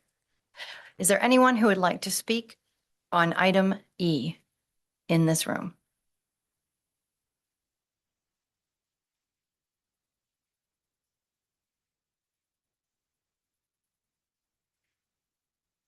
I'm going to address Jeremy Wimpy, 950 Selma Boulevard, one of the owners of Ciders from Mars, one of the businesses subject to this request. And just wanted to be here to answer any questions. I did have a point of clarification. I was just talking with Seth from BCS here. That square footage that's called out is the main production area space. We do have another portion of the building that we're looking to lease that would be a walk-in cooler associated with that. I think it's another like 325, 400 square feet. It's on the upper left of those drawings that are included in tonight's packet. Okay. But other than that square footage discrepancy, I think everything was presented as we're aware. Thank you. Is this are you still using the in-house one that we all see behind the glass? That space is proven more difficult for the volume of production we're doing. Most of our primary production's out in the county right now at the Orchard. And so this location just allows us to save a lot of logistics and time traveling with staff between the two. Okay, great. Bulk production will be in 110. We'll still use behind the glass for aging and barrels and things like that. Ms. Smith, is there anyone with their hand raised? There is no one with their hand raised. Is there anyone else physically present who would like to speak? Yes, sir. I'm one of the owners of BCS. Okay. I just want to make sure that we don't have to come back with, when he does the cooler and stuff like that. And it's just okay. Sadly, he got too successful, so he can't do it all behind the glass. Success is a curse and a blessing. Terrific. Nikki, did you want to say anything? You're just a backup singer. Just in case. Nikki West, Ciders from Mars. Most of my work is behind the scenes, doing the actual making. But yes, we are looking at the space to expand our production.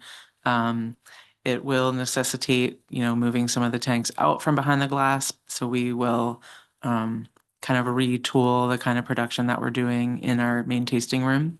But it will facilitate expanding our wholesale program as well as other things, increasing our volumes. So that's why we are hoping to get this approval. Well, congratulations on that success. Is there anyone with their hands raised on the Zoom platform? No one with their hand raised. Is there anyone else here that would like to speak on this topic? All righty. Ask a question. Go ahead. So, staff addressed this and it's part of the, part of the finding, but no significant sort of noise somehow associated with the production. No, there's no noise. We will have some pumps running in the interior of the building, but you wouldn't be able to hear those from the outside. The smell of fermenting apple juice is delicious, but it's not strong enough to permeate outside of the building. No. Little bias there, Nikki. For additional context, where they do it right now, there's 3 apartments above, and there's no problem with any of the renters that are literally directly on top of them. And this doesn't change anything. It's just a little bigger scale. Sir, can you tell us your name also? Oh, sorry, I'm Seth Liskey. I'm the S of You're the S. BCS. Seth Liskey. Nice to see you, The Mr. B and the Liskey. S tend to stay out of it, and we leave it to the C. Keep the BS out of it. Yeah. Oh, God. So, hands raised? Nope. No one else ready to speak? Mr. Heartless, did you want to add anything? Kim, I do have Oh, a question. Okay. Just wanted to say that we should probably clarify in the motion that we're including that cooler area. So that 1,808 square feet needs to be increased to. Somebody make that in the motion. To whatever. Adam's got it. I think 2,200 square feet is probably good enough. All righty. Okay.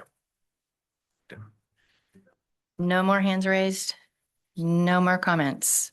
Public hearing is now closed and the decision rests with the council. Madam Mayor. Yes, ma'am. I move the council adopt the resolution and approve the special use permit with its conditions as recommended by the Planning Commission.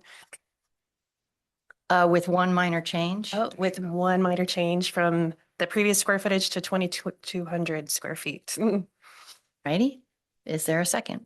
Second. All righty. Is there any further discussion? Mr. Blair, would you please call the roll? Miss Woods, Aye. Mr. Shepherd, Aye. Mr. Campbell, Aye. Mr. Overholzer, Aye. Ms. Park, Aye.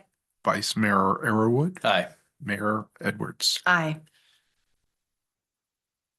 Motion carries. Congratulations. Good luck. I can't wait to come by. Excellent. If only they served beer, then it would be They good. do. NA beer, I think. All righty, we're moving on to item F, an update on and consideration of preferred option for the Virginia Department of Transportation, Richmond Avenue, Greenville Avenue intersection improvement project. Ms. Beauregard. Madam Mayor, may I- Oh, yes, sir.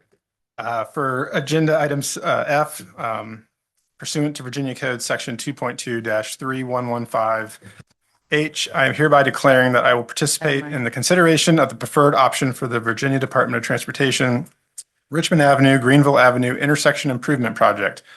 My personal interest in the transaction is that I am an employee of the Virginia Department of Transportation, which is an entity of 3 or more persons affected by this transaction. I can objectively and fairly participate in the transaction in the public interest. Thank you for your disclosure, Councilor Campbell. Beat out us more than 3 people. Ms. Beauregard. I would like to introduce Susan Wilson. She's our transportation planner, and she has been with, I think this is her first time presenting to City Council this evening. So Oh, wonderful. welcome, Okay. Ms. Wilson. She will present the information Thank you. and then we'll answer any questions that you will have about this project. Thanks. So. Good evening, Ms. Wilson. Good I'm so glad to evening. see you presenting for the first Thank time. you. You've Thank been you. here for a while, so we're 6 glad to- months and 2 days. Awesome. Happy year anniversary. Thank you. Yeah. Thank you. This evening I wanted to provide you all an update on the Richmond Avenue Greenville intersection. Where am I pointing? Is it where? This point, yeah.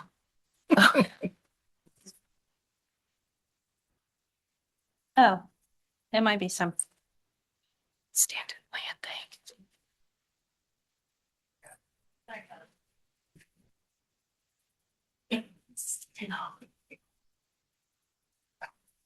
really. I do have a presentation, I promise. Oh, here, have the mouse. I just need a pen.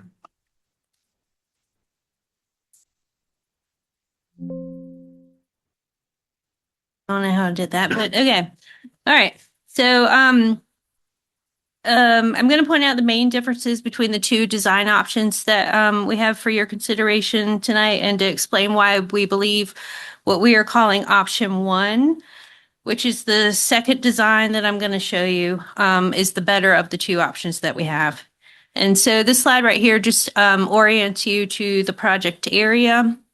Greenville Avenue running pretty much north-south, Richmond running east-west, and then Commerce to the north. And sorry for the confusion of this, but this is the same image as before, but I changed the orientation so it would match the design options that we have from VDOT. So just to, like I said, again, orient you, Richmond, because now coming in from the south, and Greenville looks like it's really running east-west, but it's not. And so, like I said, option two is the first one that we're going to present to you. It's a design that we received from VDOT back in the summer. How come I can't get this consistent? Okay. It's right here. My apologies again. So, so this one right here, this is the concept design that we received from VDOT back in the summer.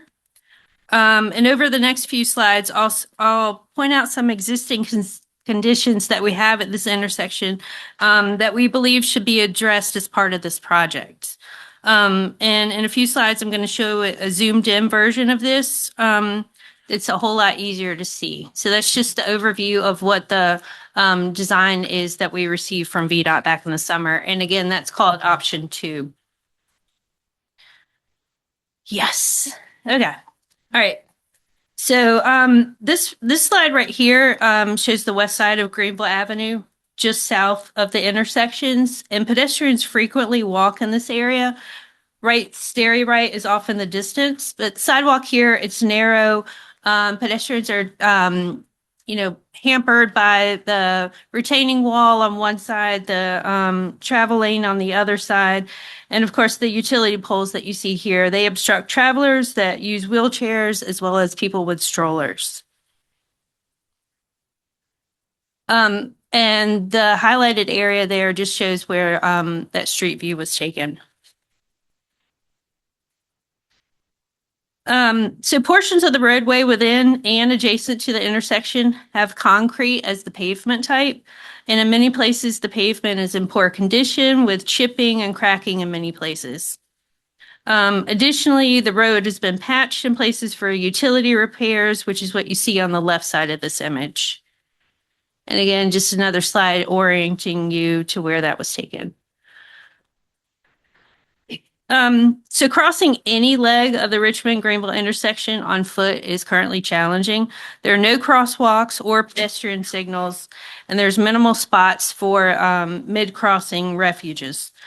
So getting pedestrians across Greenville Avenue in this area is just as important as getting them across Richmond Avenue. And so this slide here shows what serves as the sidewalk facilities for pedestrians heading south on Greenville Avenue away from downtown. Just the side of the railroad bridge in the picture, the sidewalk turns into an extended driveway apron, a bit over 130 feet in length. And so it's got a cross slope that slopes towards the street that makes it really unpleasant for pedestrians to travel by foot. It also creates a lot of potential conflicts between drivers and pedestrians in this area, as drivers can enter this driveway at any spot that they choose. And that just circled where the driveway is in front of that business. So this is the same drawing that I showed you a few slides ago, and it's zoomed in on the intersection so that we can see this concept better. And again, this is what we're calling option two, the first option that we received from VDOT back in the summer. It didn't address a lot of the existing conditions that I just showed on the previous slides.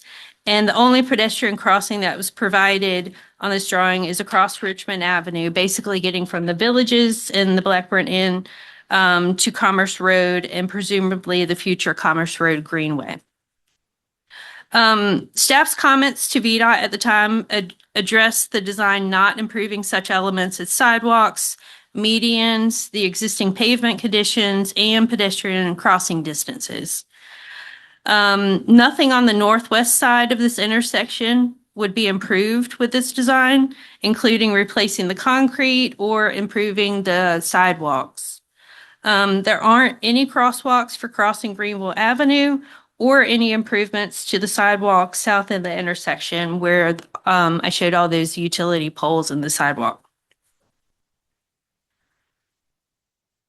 So this is the option one that we received from VDOT after they took our comments into consideration. And this, again, is a zoomed out version that shows the tie-in to the Greenville Avenue Road Diet as well as the Commerce Road Lewis Creek Greenway. So I'm going to point out some of these things on the next slide that shows a zoomed in version of the intersection, but these are the main elements that we think are an improvement over the other concept design. 3 of the intersection's 4 legs will have pedestrian accommodations that are going to include crosswalks as well as pedestrian signals. There'll be median refuges for crossing Richmond Avenue, like what's shown in the previous design, but there's also going to be one for crossing for pedestrians that cross Greenville Avenue just on the south side of the intersection. All the concrete sections that are within the project area will be replaced with asphalt, and the old concrete will be removed and repaved with asphalt. It won't just be covered over.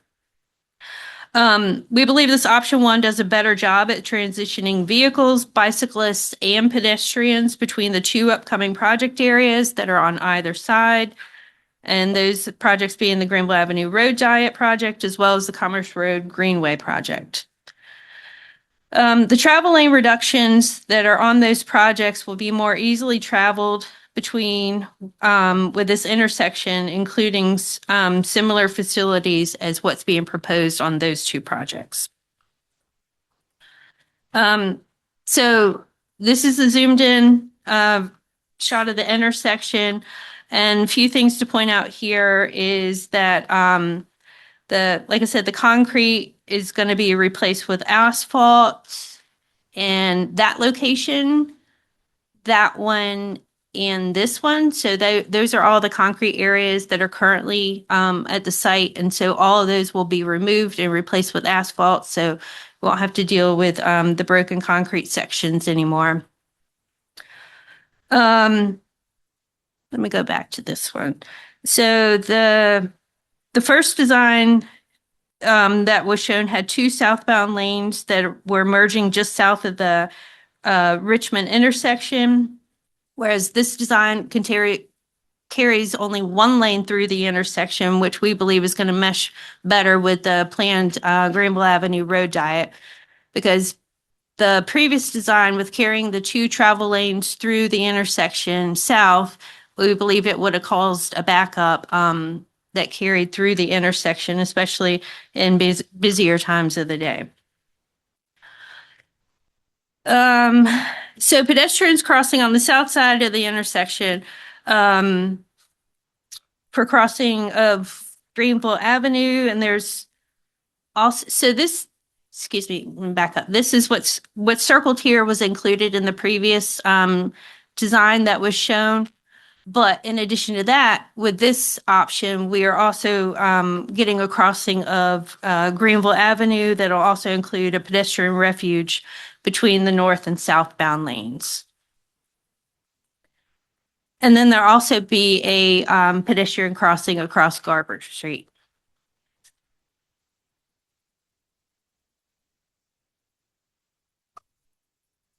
And finally, on the north side, no, I'm sorry, the west side, which is the top of this image, There are going to be new sidewalks with this option that will be 6-foot sidewalks along with a 4-foot buffer. And these will be able to be included, especially this one that's shown, this first one here. That'll be able to be included because we are reducing taking away one of the travel lanes. And so we'll be able to pull the curb out in that former travel lane to be able to provide enhanced pedestrian accommodations.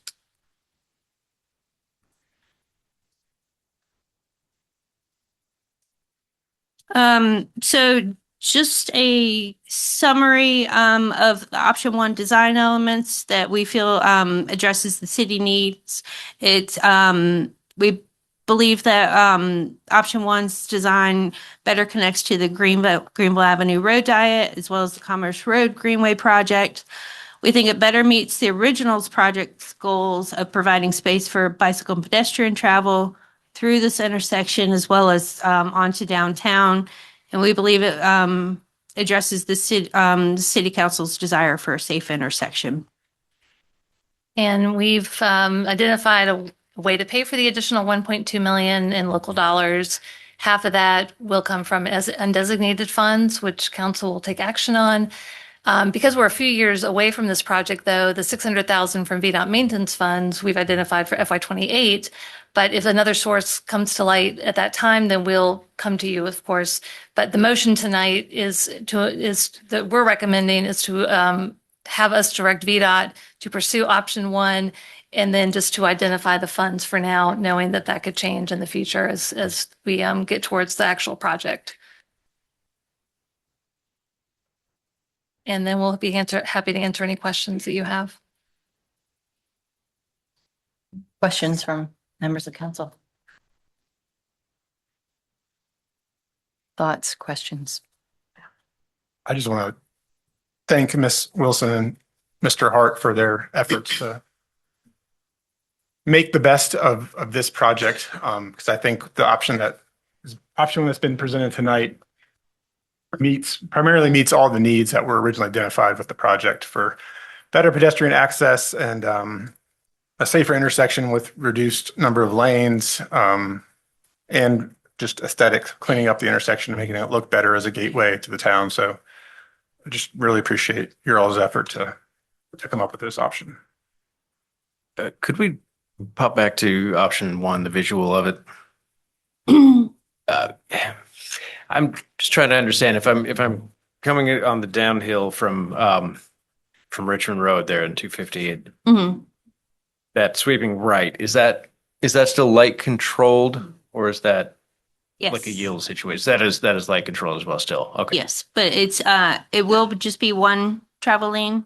Yeah, I mean Not that's two. that's the thing. Is this one? Obviously, we all know this. Is this the 4th or the 5th iteration we're seeing? We started out with the idea of a traffic circle, which we all liked. It was explained to us as traffic never faces itself, to have the opportunity to run into itself on that, which was a big safety feature. Tragically underfunded by what, 10 million? And now it's all right. There's a few spots that I'm just afraid of that one lane heading out of town. It just seems like it'll stack up all the way under there, because this is also kind of a joint intersection with the side on the other side of the bridge there too. I mean, this is a definite improvement for pedestrians, and clearly that's needed. You don't want to play Frogger every time, but The Greenville Avenue Road Diet project this project connects directly into that one, and that project proposes getting rid of one of the travel lanes. And so yes, this transitions into that. I can tell you that, do I have a pointer? No. Okay. you can point. I don't have anything. Yeah. So I mean, I understand Yes. that VDOT is planning to shrink Greenville Avenue. No, going that but way what to I one was lane. going to say is the traffic volumes that we have here all support these being options. The greatest volume segment is the segment between where Richmond is and where Commerce is, and that's 15,000 vehicles per day. which the K factor on that, which is basically the hour with the most vehicles of that 24-hour period, I think it's actually 36-hour period, but it's 1,300 vehicles per hour that you split as a 52-48%. I know I'm getting very technical here, but if you take 1,300 vehicles and divide it even by half, you're looking at 650 vehicles per hour. This intersection, and that's the highest. The Richmond heading out and Greenville heading south is like 9,600 vehicles per day. So I say all that to say that the capacity is there even with the reduced travel lanes. Okay, so Richmond heading in, you mean coming down the hill going into town? And it still be a right on red. Yeah, that's true. Yeah, okay. I know, but with the right on red, it makes it easier because it makes it easier now. I know. And sometimes it makes it too bumpy with the right on Yes. red because they don't always. 3 lanes to choose from. I understand. And I mean, the data over the years shows that this intersection is in fact reduced in traffic. I think probably due to Statler or other things, but it still feels like great news, everybody. We're going down to 1 lane. But be excited. Yeah. Is there any change in the number of, there are 11 signal lights at this intersection now. Is there any change in the number of those signals based with these changes, with this revision? Unfortunately, I don't think so. The only place that I could maybe see that being the case is Richmond coming in where you would be able to go through straight on Garber or turn left on Greenville, but I don't know. Even a single travel lane has to now have 2 signals. So I think the answer is probably no. I lament as a city that bears the ongoing maintenance costs of electricity, other kinds of maintenance programming for all the signals, and ongoing cost of a roundabout is much less. I realize upfront cost was much, much higher. Hopefully the state will have some incentives to help us to be able to more easily choose that option going forward, since it's superior in lots of ways, the traffic flow, safety, pollution, and other ways. But this does represent a significant improvement, option 1. I know it's terrifying now to cross this road, especially from the north to the south, and then go toward the overpass. Yes. It's really scary. So the pedestrian safety areas, what did you call them? Refuges? Yes. Nice. Refuge, as you're getting across that intersection. So I support it. Any other comments from council? Yeah, would consideration of cost, safety, would it improve if Garber was 1 way? Because I know residents of Garber would like 1 way. Inbound or outbound? Do you know? That I don't know. I just know 1 way would not be, I think 1 way coming down. I think you would still need a signal there. I So don't think it's signal controlled now. That's It's why not. it's that's why it's a right turn only coming Okay. down. Yeah. I don't know what the plan is with moving forward, but I don't think it's signal controlled now. Yeah, It's not. Unfortunately, with it not being signal controlled, I don't think that there would be any cost savings. Right. I don't know of any safety issues with that road being there. But it's something that we could definitely look at and check with police department to see crash data from that location. Any other comments, questions? Just one more curious. Are other crossings still in the works For this intersection? for the other intersection with the Commerce Road project? I know there's challenges there, but Yeah, there are challenges there. The last meeting that we had with VDOT on this had them looking into trying to get a crossing across the Greenville portion, because I do think that the Commerce Road project has a crossing going across Coulter.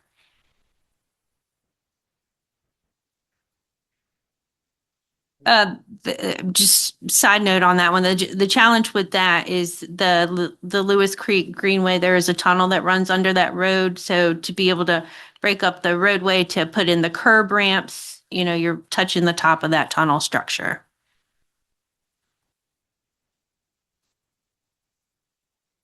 All righty. Any other questions? Speak now. I will entertain a motion. This is a vote. Guys, we got to vote. I move that City Council direct staff to pursue option 1 and allocate the necessary funds to complete the Richmond Avenue, Greenville Avenue intersection project from the following sources: $600,000 from the city's current undesignated fund and $600,000 from the FY 2028 VDOT maintenance funds for the eligible portions of the project. Thank you, Councilor Overholzer. Is there a second? I'll second. Councilor Woods, is there any further discussion?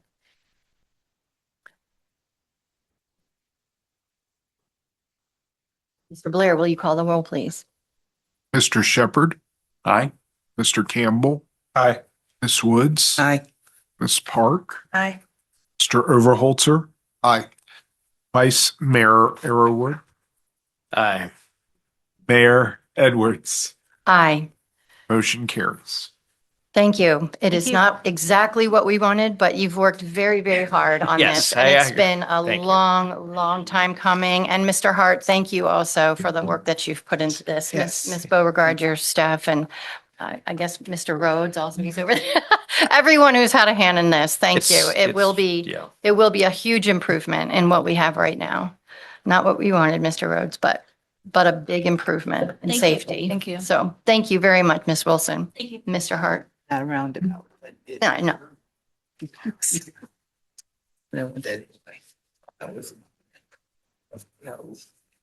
Thank you all.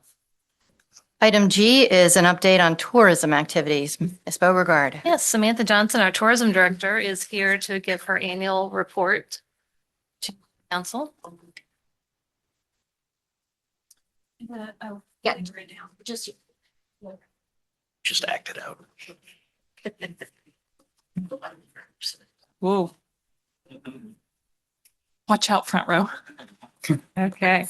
Hello. Thank you guys so much for allowing me a little bit of time to check in. My name is Samantha Johnson. I'm the director of the tourism office here for the city of Staunton, public facing, better known as Visit Staunton. Oh, I keep forgetting. I immediately thought I had a clicker in my hand. We'll try our best. I just want to start by saying how proud I am to work here in Staunton and the team that we have. I want to make sure to shout them out. Sheena Logan just started. She's on day like 8 right now and has jumped right in as our new sales and marketing manager. I'll reference her work in a little bit. You'll see the rest of our team, Kim, who has celebrated over 20 years here, as well as several of our visitor center staff. And I love getting to hear a little bit of the celebration and acknowledgements for the fire department earlier of their time served. I will say it was fitting of their service that as they were being recognized, they were being called out on an emergency call. Part of their team was. So like that's fitting. But I started looking at this earlier, and you're going to hear what I think are really great insights and points of growth from our department and from our city in this presentation. But the vast amount of reasoning for that is when I look at my team, I have over 65 years of experience behind me currently on my team within the city of Staunton alone. So it's not by happenstance that we're seeing growth. We are so well equipped, and I am so fortunate to have these people behind me steering us and guiding us and making the decisions that we are. So I just want to give them a shout out and thank them. On the screen, you'll see our formal mission here. So basically our department, we are charged with managing the marketing efforts and the visitor economy for Staunton. You'll see our formal mission, which I always like to call out, but basically what we do is we lower taxes, we create jobs, and we share the story of Staunton with the world. That's what we're tasked with.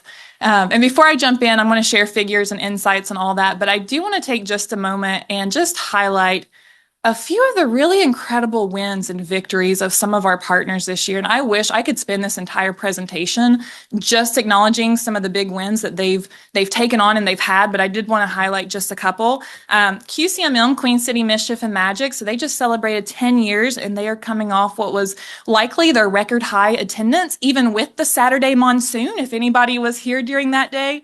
But beyond just head counts, they leveled up their marketing initiatives. So they were awarded a Virginia Tourism Grant once again, and they were level up what they were doing from grassroots effort to they were able to host 3 different content creators and social influencers for not only the current time, but to also really push the 2026 event even further. Beyond that, we were able to collaborate with them during this event this last year to host travel writers from Esquire Magazine, Garden and Gum Magazine, and Virginia Living during this event. And my favorite is always to stop into the businesses in the week immediately following just to check in, see how they did. And nearly everyone reported their record high of sales ever. And everybody, when you go in, I know Brad probably heard this a lot going into businesses. They're like, just ordered my holiday gear, just ordered all of my holiday inventory. That's what that event does. Double shout out to Molly Murphy. You'll see Queen City Music Studios there. She really grew for us in Staunton this year. So Queen City Music Studios, they expanded from their upper level to now going all the way to a forward facing storefront. They expanded into the music lessons they offer. They now have a retail space, and they also offered several musician retreats where they brought people in from all across the country to our community for multiple days. In addition to that, she also helped pull together Staunton Jams. They are just coming off their fall fundraiser, which will propel them into the spring. And I think it was one of their best attended fall events. And excuse me, if you talk to the participating businesses, so basically that sees dozens of businesses of hosting musicians and really just bringing Staunton alive through music. They reported some of their highest sales for the month and the quarter during that time. Staunton Music Festival, it was a wild year for the arts this year. And something amazing that happened. So overnight when federal funding cut, our city, our arts organization lost nearly $500,000 overnight in federal funding. The connection that our arts organizations have with their patrons and the people that support them is so amazing. Staunton Music Festival, they had what is believed to be their highest attendance festival this summer in the last 10 years, and they saw the donations from nationwide to match that as well. It was amazing. Virginia Scenic Railway, I know the railways was mentioned earlier. They are growing into their next phase of business, which I know has always been the plan from their origination here in Staunton. So they are now building out and moving into their locomotive hub that they're seeing, which the Santa train is going in. And then also want to shout out a couple of our local business owners. You'll see at their business founders like Brianna Grant of Juniper Lane and Liz Pfeiffer of Mill Street Grill, both opened second businesses right on Middlebrook area. So Atlas and Amber, which is the only vintage wedding showroom and sales space in the Mid-Atlantic area, has just done an incredible job. And then, of course, the Frenchmen revitalizing a space that we all desperately were asking for. And beyond that, their collaboration from a marketing effort, I think, is a blueprint that many businesses in the area are going to be able to follow. Gosh, I can go through so many of them, but I'll stop there. I have more bullet points, but I'll move on. But the last anecdote I will share on this is, I know we all know the mural. In the last 3 months alone, because it's the most amazing thing about Staunton is you just walk by people downtown and they just talk to you. We're used to that with residents, but the visitors are the same. That's why they come here, is they expect to meet people and talk with people and connect. And I've met 3 different couples in the last 3-4 months that when we were just talking, I still don't even know their names, to be honest. They shared stories about how they were coming through Staunton. Some were open to moving, but had no idea what Staunton was. They just kind of pulled off the road. And 3 different times they stopped in Staunton. They felt a warmth and welcomeness that they had never experienced before. They found themselves in front of this mural and made the decision then and there to move. All 3 of them relocated within 4 months of that first visit. It's amazing. One was crying telling me this story. It was just our city, Our city is magic.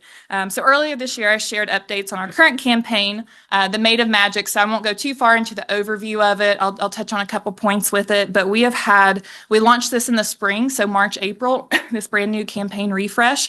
And we have had really strong success with it, both in our content engagement and impressions, but also in converting to true in-market visitation, which is always our goal. Yes, we love the likes, we love the shares, we love the impressions, but what our goal always remains is to move from inspiration to education to action, which is actually booking and coming through our community. And we've seen incredible growth with that. We've also been able to partner with Virginia Tourism this year, where we were awarded 2.5 grants. I'll touch on that. But we are awarded grants to magnify this campaign into new emerging markets. So we went into Charlotte and Philadelphia to really drive. Philadelphia is really growing in overall visitation and their spend. And then Charlotte, we strategically chose them after 2024 was a down year in hotel occupancy. They were our strongest emerging market in hotel stay and spend, basically. So that's why we went after them. A few ways that we tackled that throughout the last year in collaboration with that grant. We did in-market messaging, where we actually went there. We're both the Queen City, so we doubled up on that. We also tested in both because these were new markets overall. So instead of just blindly putting out ads, we really took a time to test what that audience engagement is, and sectoring it out between culinary, art travel, historical travel, and then different cultural travel as well, and really tracking what are people engaging with the most and what's driving them to that next phase. We also expanded our storytelling, so really diving into the visuals that we have. We have the most incredible architecture that you can find anywhere. Somebody literally today told me this is like being in a European town. I said, yeah, it is. It's like a European fairy tale in some ways. And as incredible as our buildings are, the people within them are the most magical component, and that says a lot. So we really took an initiative to update our assets to tell the story of our people, between our itineraries, what we capture, what we showcase. We partnered with Virginia Tourism within that center banner to partner into their Vacation Starts with VA state campaign. So those are some photographs we got from there. And then we also launched the U is Silent, We Aren't podcast, which showcased 12 episodes of local voices telling their story in just an amazing way. Within that first season, we had no expectations. We said we'd just try it. And we've had over 20,000 listens and views within that. We're getting ready to go into filming of our season 2. So stay tuned. Make sure you check in that. We do still keep a little bit of print advertising, not a lot, but we are still very tactical in that. I'll pass by these, but know that, and others for in the room too. I always do like to touch on this. I hope you guys follow what we do, our social media. Please subscribe to our newsletter so you can see what's going on. But I think it's a really common thing to say, nobody's advertising us. I don't see anything. If you live here, you shouldn't be seeing it. That's not using your taxpayer dollars wisely. Your dollars are already here, right? So we are driving typically beyond a 100-mile radius. So for us, we identify a visitor as beyond 50 miles.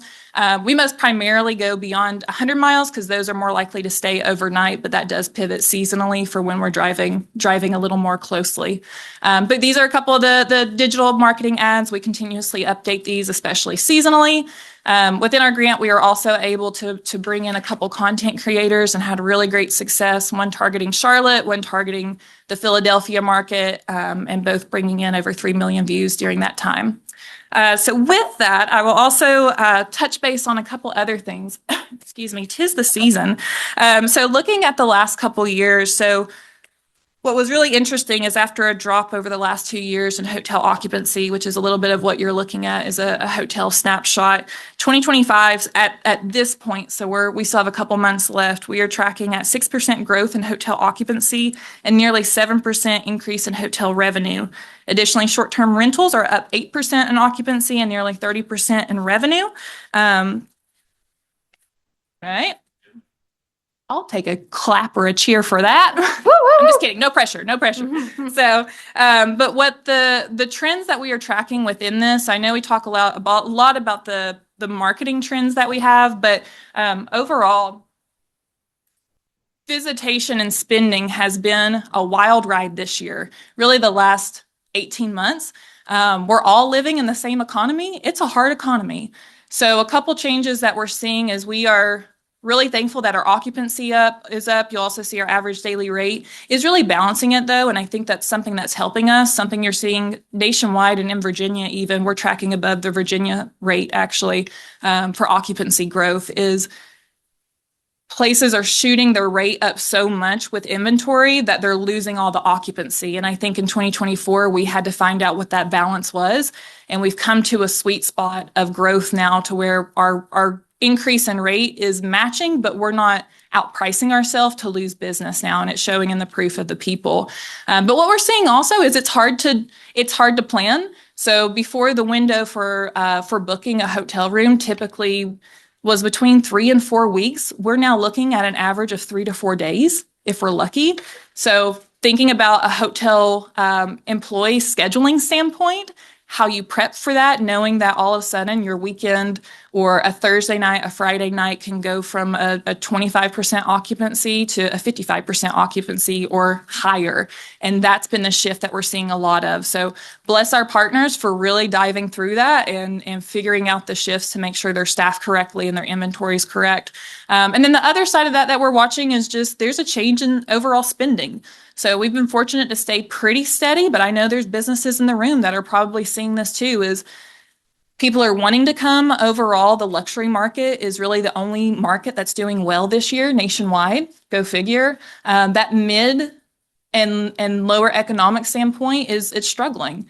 And so we're fortunate that people are still putting us as a priority. And I always say this, it is our greatest honor that people spend their time, their money, their effort planning and how much they sacrifice. They're sacrificing a gift. They're sacrificing a bill, savings to be able to plan a trip here and create memories and invest in our community.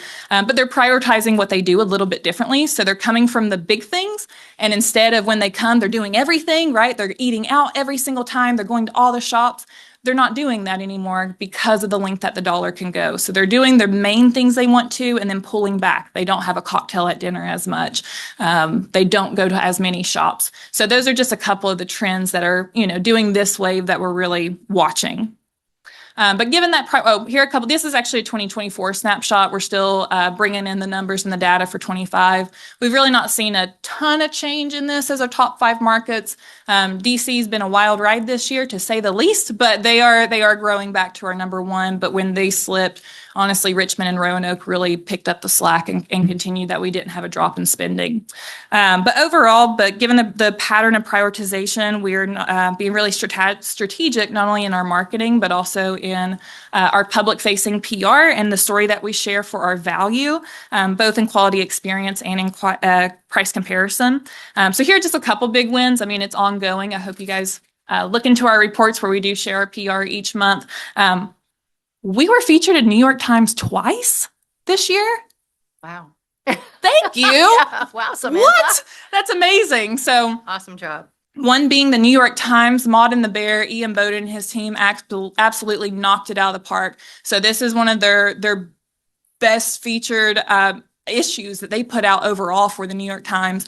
And Maud and the Bear was the only Virginia restaurant represented in that for Virginia, for all 50 states. I understand that the day after this ran, they had 1,000 new reservation requests. Oh my gosh. It's amazing. Beyond that, we also hosted Esquire magazine to bring them in, and she expanded that. That came out recently. She had one of my favorite quotes I've ever heard. She put in there referencing Staunton. She said, "Is this real life or a Main Street movie set designed by Norman Rockwell?" And I'm like, that's the best line I've ever heard. We also had a feature in New York Times that was really interesting. It was just on the livability of here, of why millennial couples are leaving large metropolitan areas and coming to communities like ours. And we had the entire first half of that article, the number 1 spot on it, which was amazing.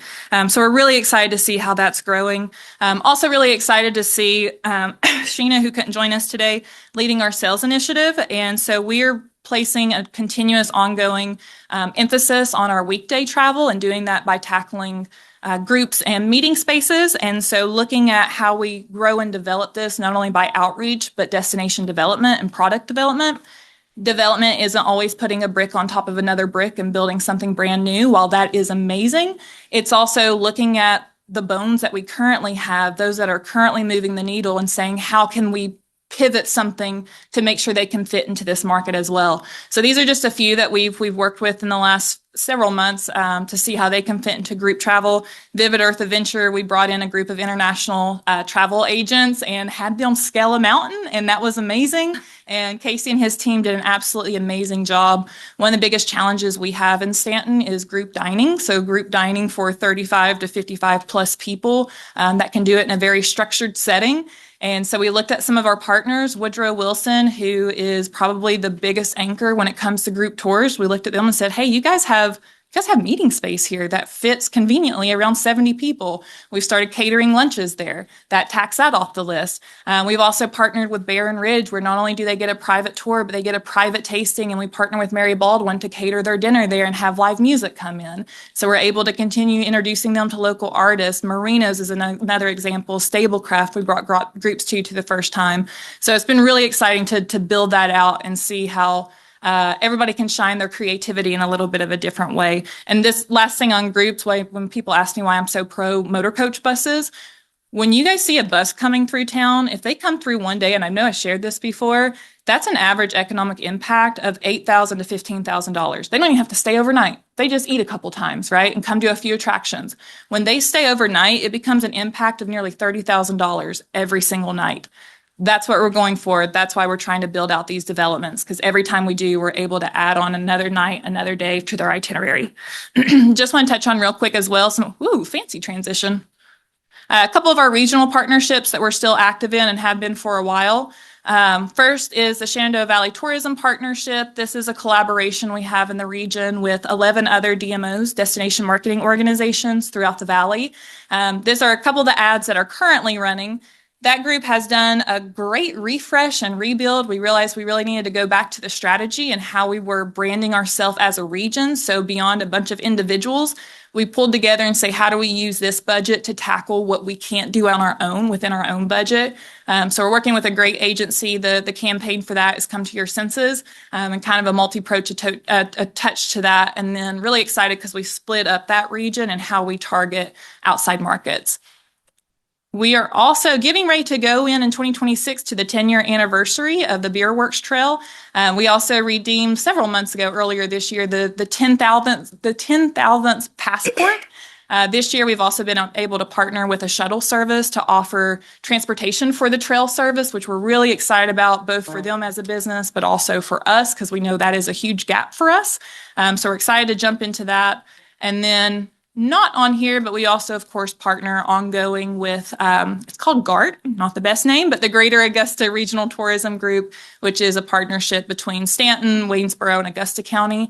And through there, we don't do as much direct marketing, but we do strategy and guiding for the other groups, as well as we are undertaking right now an outdoor study, basically, to see where we're at in terms of our outdoor assets and gaps that we have within that market and strengths that we have within that market. And then also itineraries based, especially going into the 250th next year. Just a final thing, these are a couple things within that Virginia Tourism shared with us. For 2025 so far, the Shenandoah Valley is at 4.6% in occupancy and visitation. That's over the state's gross of only 2% right now. So we're 2.6% ahead of the state. And within that, you'll see often when they report out, they tend to break out Staunton and the Shenandoah, or they break out Staunton and Harrisonburg. I say this humbly, but in full transparency, Staunton and Harrisonburg is leading this growth this year, and it's been really incredible to see. We also do have the inventory, though. So 46% of inventory rooms within the valley are within Staunton and Harrisonburg. Small caveat, all 46% is not within the city limits, even though they do have a city or a Staunton address. That doesn't mean they're within the city limits with tax funding, basically. But we're thankful for those right here in this pocket where we know they're still spending money and visiting with us. Final thing, I know we are coming up on time. And I just want to say I appreciate so much everybody's time and effort and the work that you guys do. I know especially tonight and ongoing, you guys are charged with a lot of really hard and very expensive decisions. And I just want to say I appreciate the decisions and the weight you bear, developments that have to happen to move our community forward. But I do want to leave with some positive numbers because I know taxpayer dollars are always top of mind, how they're spent and how they're generated. So looking at, we were recently received the 2024 Economic Impact Study from Virginia Tourism. So in 2024, our visitors spent nearly $78 million in the year alone in Staunton. $78 million in a community of under 26,000 people. That equals around 213,000 new dollars in our community every single day. Every day, our residents of 26,000 people cannot lift that amount on their own to keep our businesses open. These are the businesses that are making our community so magic in a place that we all love to live and call home. So during that fiscal year, we received a budget of $665,000, $454, and we brought back $8.2 million in state and local taxes to our residents, saving every household in Staunton $581, and we supported $1,077 in the city alone. That's the visitor economy in Staunton, and that's the economy I'm very, very proud of and the team I'm proud of. So thank you guys so much for your time today. I know you guys have a hefty agenda, so I hope everybody has wonderful holidays. Samantha, thank you so much. I want to give you, that was an excellent. All right, that was a lot. Presentation. I love your enthusiasm and your passion for Staunton and for sharing the opportunity. It's easy. And it truly is. The investment that we make into you and your department comes back. I couldn't do the math in my mind, but a lot. A lot. So thank you for what you do for Staunton families, because it does save us money. So thank you. Thank you. Thank you guys all. Appreciate what you Appreciate it. do. I'd like to encourage people to check out the You is Silent podcast. I've listened to most of those, and they're great for residents as well as visitors, really, to learn about the culture of our city. She features entrepreneurs, authors, artists. Chef Bowden was on there. It's a really well done podcast. Thank you for doing that.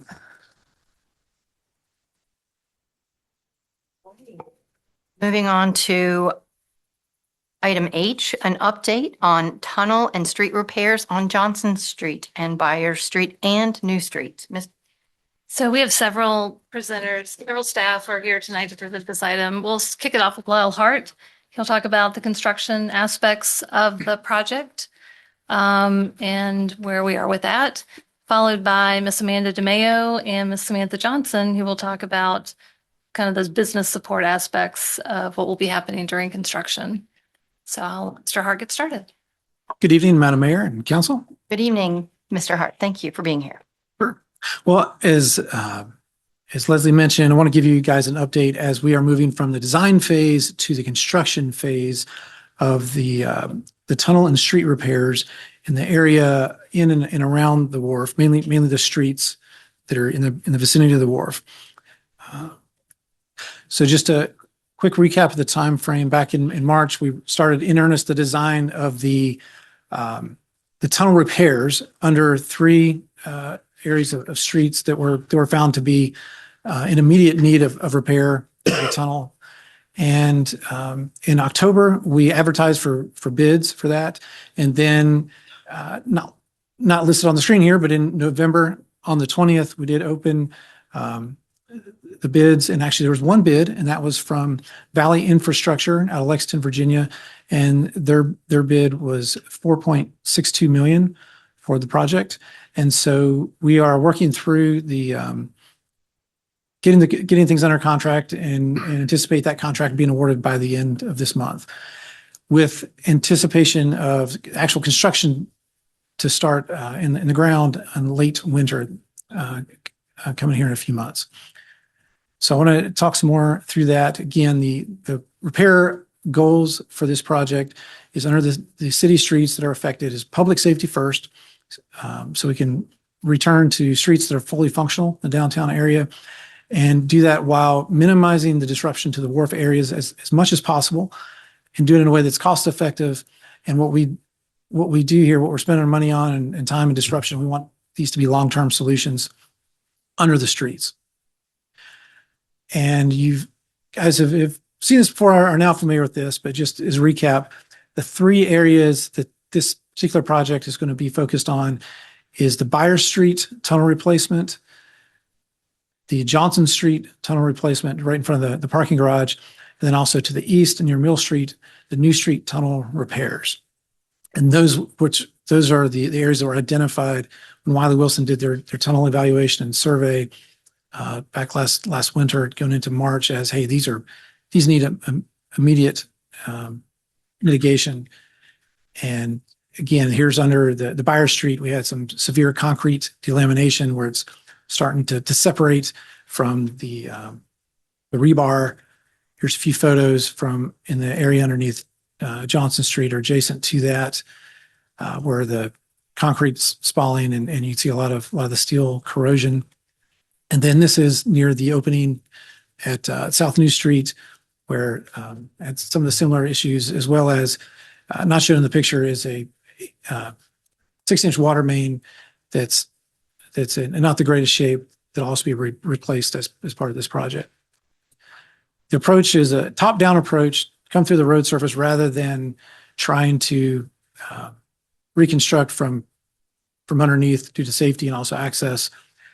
And it's going to remove and replace the tunnel walls and the roof with reinforced concrete for the Byers and Johnson Street. It'd be a partial removal for New Street. And a big component of the project, particularly the complexity of it, is the design and relocation of the water, sewer, gas, and electric utilities involved. Here on the left is just a snapshot from the plans, or the structural portion of the plans, showing it'll be a precast, it'd be a cast in place footing and foundation. And once that is done, then they will bring in the precast sections of the ceiling and walls that'll be lifted into place. And then the sewer line there on the left will be relocated as that's constructed. On the right is a snippet from the plans of the Johnson Street utility relocation. Certainly you can't read all the words there, although it's available on the internet if you want to look at the plans. But it involves the relocation of 2 8-inch gas mains, relocation of 1 10-inch water main. Currently, those go through the ceiling of the tunnel, and so it's not good for flood events. Also not great for maintenance and protecting those lines. So the 2 gas lines and the water line are going to be buried beneath the tunnels. That way, get them completely out of the water, the stormwater way there, and the sewer lines will also be relocated, giving better access to maintain those. Now, the expected timeline of construction, I mentioned before, beginning in late winter, that'll be at Byers Street. And initial conversations with the contractor and with kind of what we were expecting, that'll go probably into the summer of 2026. And once that is done, that'll transition to the Johnson Street section. And then the New Street will be completed by late spring 2027. That'll probably be the last section completed, although there may be some aspects of that are concurrent with the Johnson Street repairs. So if we are hoping to be under contract by the end of this month, and I mentioned, well, why wait until late winter to get started? That's a reasonable question. So I want to think just Late winter's February. February to March. February to March. Okay. And so what happens between now and then? There's a lot of important things that need to happen between now and then. So I thought I probably should explain that.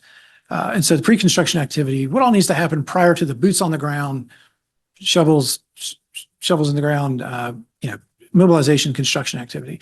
First thing, of course, is just the legal and aspect of executing the contract. But then we'll have a pre-construction conference, contractor, Wiley Wilson, the engineers of record, and then the utility stakeholders as well as the city stakeholders involved in that, and making sure everything is everybody's on the same page moving forward. Multiple departments from the city. But then this next item, the review and approval of a detailed proposed construction schedule. These are items that the contractor will need to submit. Also a pay item breakdown, a bypass pumping plan for both some of the in-stream work and the sewer work, a detailed transportation management plan, also materials shop drawings. In other words, just because the plans say, hey, this is what you're supposed to do, the contractor, as with any construction project, will need to submit detailed shop drawing spec sheets that they'll get from their vendors and submit to the engineer and also to the city to approve. That takes a little bit of time. We want to make sure that indeed what they're ordering is correct. And only after that's approved will they order it. And so there are some items have a longer lead times, particularly the precast concrete needs to be designed, constructed offsite, and then allow time to cure as well, and then transported to the site. So in addition to that, they prepare their signage and just procure the materials. All that to say, up to 2 months time frame for this preparation period after things are signed. Just want to talk about just briefly about some of the impacts we can look at seeing. The first phase of construction will be the Buyer Street, and we're going to look at the parking changes. Of course, as we know already, the lower section of the eastern portion of the lot is off limits to parking, as that was over the area of the confluence of the tunnel that had some issues, as well as the Buyer Street section. Of course, Buyer Street currently now is not open to through traffic. Once construction at Buyer Street begins, the remainder of the parking of the eastern section of the wharf will not be available, because that's going to be the staging area where the contractor will have to get in there and access the area under Buyer Street to be replaced. And so traffic wise, the lower section of Buyer Street will still be kind of same as it is now.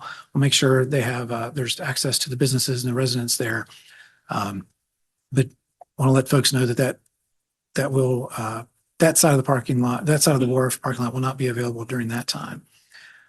Once the Buyer Street section is completed, Buyer Street will be able to open all the way back up and actually be used as part of the detour for the Johnson Street work phase. And so the section of Johnson Street between the garage entrance, the main garage entrance, and over to Central Avenue, it's going to be closed. That's going to be disruptive to traffic, to say the least. And so the contract documents that were bid had a general detour plan. It's just, I got kind of a snippet of it here to show the items of that. But as I mentioned earlier, the contractor will need to submit a detailed transportation management plan that will need to be reviewed and approved before proceeding. And I just want to mention that while what is now open on the east side of the lot near Buyer Street, kind of there across from Puffer Bellies, that area, that'll reopen. The Buyer Street is done, but then the purple section there on the western side for the Johnson Street work, that'll be closed off. The lower section of the western side will still be open and accessible from Buyer Street. And so one of our goals is to maintain the vehicular and pedestrian traffic. So folks can still come down Central Avenue. They'll have to have some barriers and some temporary ramps and things in place to get folks around at the edge of the construction area there. And we still want folks to be able to see that hey, there's still things going on the wharf. They will be able to come down. Pedestrians will be able to come down into the wharf. The traffic will need to head east on Johnson Street during this time. Detour routing is planned and including for different routes for trucks and such. So that is the traffic parking changes for Johnson Street in a very brief. Again, we don't anticipate that happening until the summer, and so we probably will come back and have an update closer to that time. The New Street parking changes, I say parking and not traffic because New Street is one way. The intent is to leave New Street open to through traffic as much as possible for the construction. And to do that, we'll have to eliminate some of the on-street parking spaces there. Also, a section of the RMA lot will be used as a staging area. And so we anticipate some increased use of New Street Garage during that time. Also have to make some temporary handicap access parking spaces at a different part of the RMA lot. So we're familiar with how things look now. Certainly during the construction phase, things will be, lots of construction equipment around. There'll be detours. What will things look like after construction is done? And so I wanted to take just a minute to go over that. What will look different than how it is now. First at Byers Street, it's currently closed to through traffic. It will reopen to traffic. The steel tube railing that's at the edge of the Byers Street there, where the creek daylights, Blues Creek daylights, that'll be replaced with the X6 green bridge guardrail, very similar to what's on Mill Street now. And then in place of that steel tube railing on the sides, the ornamental fence will be placed there. There'll be additional manhole access to the sanitary sewer in the area. Most folks probably won't recognize that. Public Works will very much appreciate that. And I just want to mention the lower section of the eastern side of the wharf will still be closed because again, that's the area that's not being touched by it. This is mainly to reopen the streets. At Johnson Street, the entire width of the street will be open, including the police entrance to the garage. And the barrels will be gone. They're there now that we're having to dodge.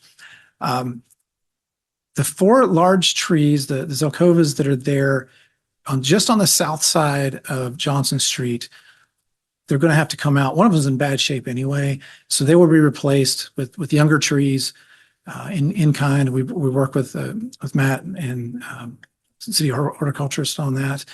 And of course, there will also be additional manholes and valve boxes for better access to our utilities through there. And then on New Street, the parking spaces that are now closed, I think there's 4 of them that will reopen. And again, similar to Byers Street, steel tube railing over the creek will be replaced with a bridge guardrail, additional valve boxes available. Now that's if, to most folks looking at it from the top down, perhaps most importantly, if you were to go inside the tunnel, which hopefully you won't without a permit because it's a confined space entry area, but inside the tunnel will look different. The tunnel will be wider at Byers and Johnson Street since that's being rebuilt there. They will have precast solid walls and ceiling. In other words, those nasty photos from earlier, the delamination and corrosion for the area that's under the street, that will no longer be there. We can breathe easier. The utilities will be relocated, so they won't be suspended across the ceiling as they are now, and which will help be out of the way of creek flow. And then also at the Johnson Street, there's a fair amount of just debris over time that's collected near that bend. That'll also be removed as part of the project. And so at this point, I think we have Samantha and Amanda are going to be coming to talk about some of the other aspects of the project. Thank you, Mr. Hart. Yes, we just wanted to provide a couple updates from the other end of things. So of course, throughout this whole process, I know wayfinding and signage has been of extremely high priority, moving from the initial where you see a lot of orange and it's like strikes a little bit, even now seeing it. So we're very thankful that that's moved forward. Since then, we've had a number of stakeholder meetings with our stakeholders and hearing directly from them, and it not just being a decision we're making on our side of the city, but they are the front lines. They're hearing what visitors, what residents, what their customers are seeing and experiencing. So working directly with them, we have identified a course that a very high priority will have to be parking awareness and education, and where we are redirecting people to and what that flow will be in a very natural way. And then beyond that, the plan is to take a multi-touch approach with signage and wayfinding. So from vehicular, making sure they're moving in, and then a goal of ideally park once, walk out from there. But we know there will also have to be the component of how do we take care of people directionally from a wayfinding standpoint as well. Once they are parked, where they go, how we take care of them, and what that broader footprint will be. So since then, and beyond those meetings with WRF stakeholders, we've also created an internal wayfinding and signage committee that has several partners from, gosh, I think every department that touches this is involved in some capacity. We partner with SDDA as well, as they are a key component of it, and then a few others. So that's the direction we're working in. We've pivoted a little bit from the initial idea after meeting with WRF stakeholders to make sure that we do this the right way, but know that that's the approach that we're taking right now, and hope to see implementation of that coming soon. Okay, a little bit from the business support during construction. We are prioritizing direct engagement, ongoing communication with the wharf stakeholders, as Samantha mentioned, to help maintain smooth operations and minimize the disruptions. Economic development, tourism, SCDA, we do already meet monthly to coordinate our efforts. So lately, it's been more of a recent focus on elevating wharf businesses and identifying opportunities to keep the district visible and vibrant throughout the process. We are exploring the possibility of offering small marketing grants that would follow a similar administrative process to the pandemic era grants that we administered during COVID. These grants would specifically support coordinated marketing efforts, branding, as well as including access for free business resiliency class that we're developing in partnership with the Small Business Development Center.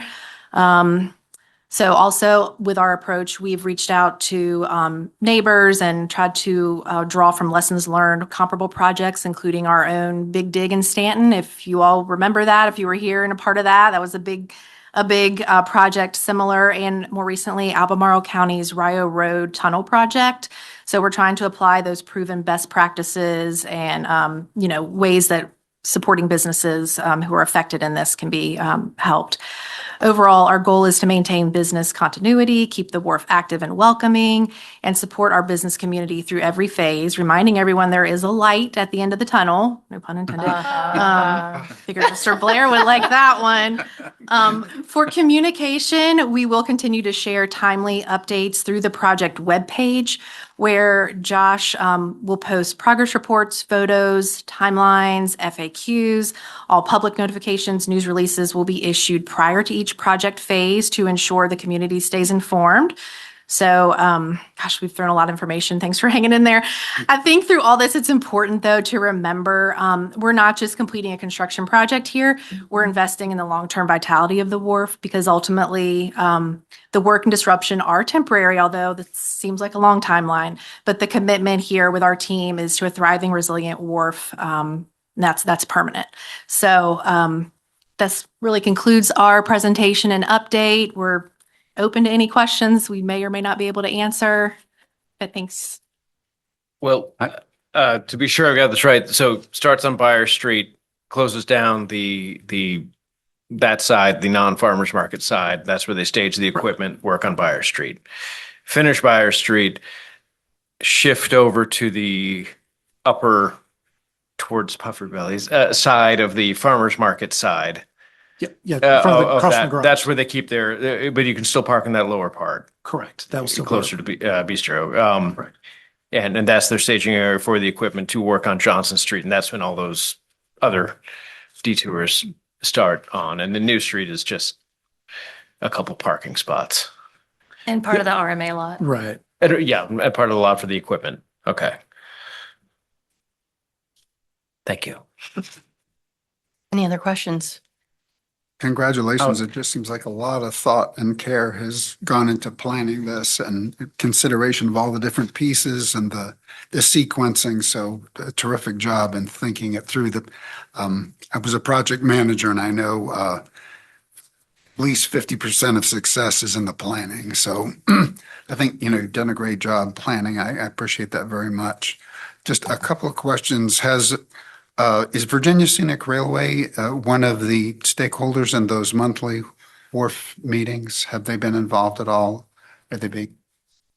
No, they're not directly located on the wharf, but they certainly. Not at this point. I mean, we've had some conversations around them and keeping an eye on what they're doing as they transition to their new space, but they're maintaining, lease options on the space here. So we're getting ready to expand, I think, some of the initial stakeholders that we were meeting with over towards Mill Street area as well, up that section of new. So they'll be included.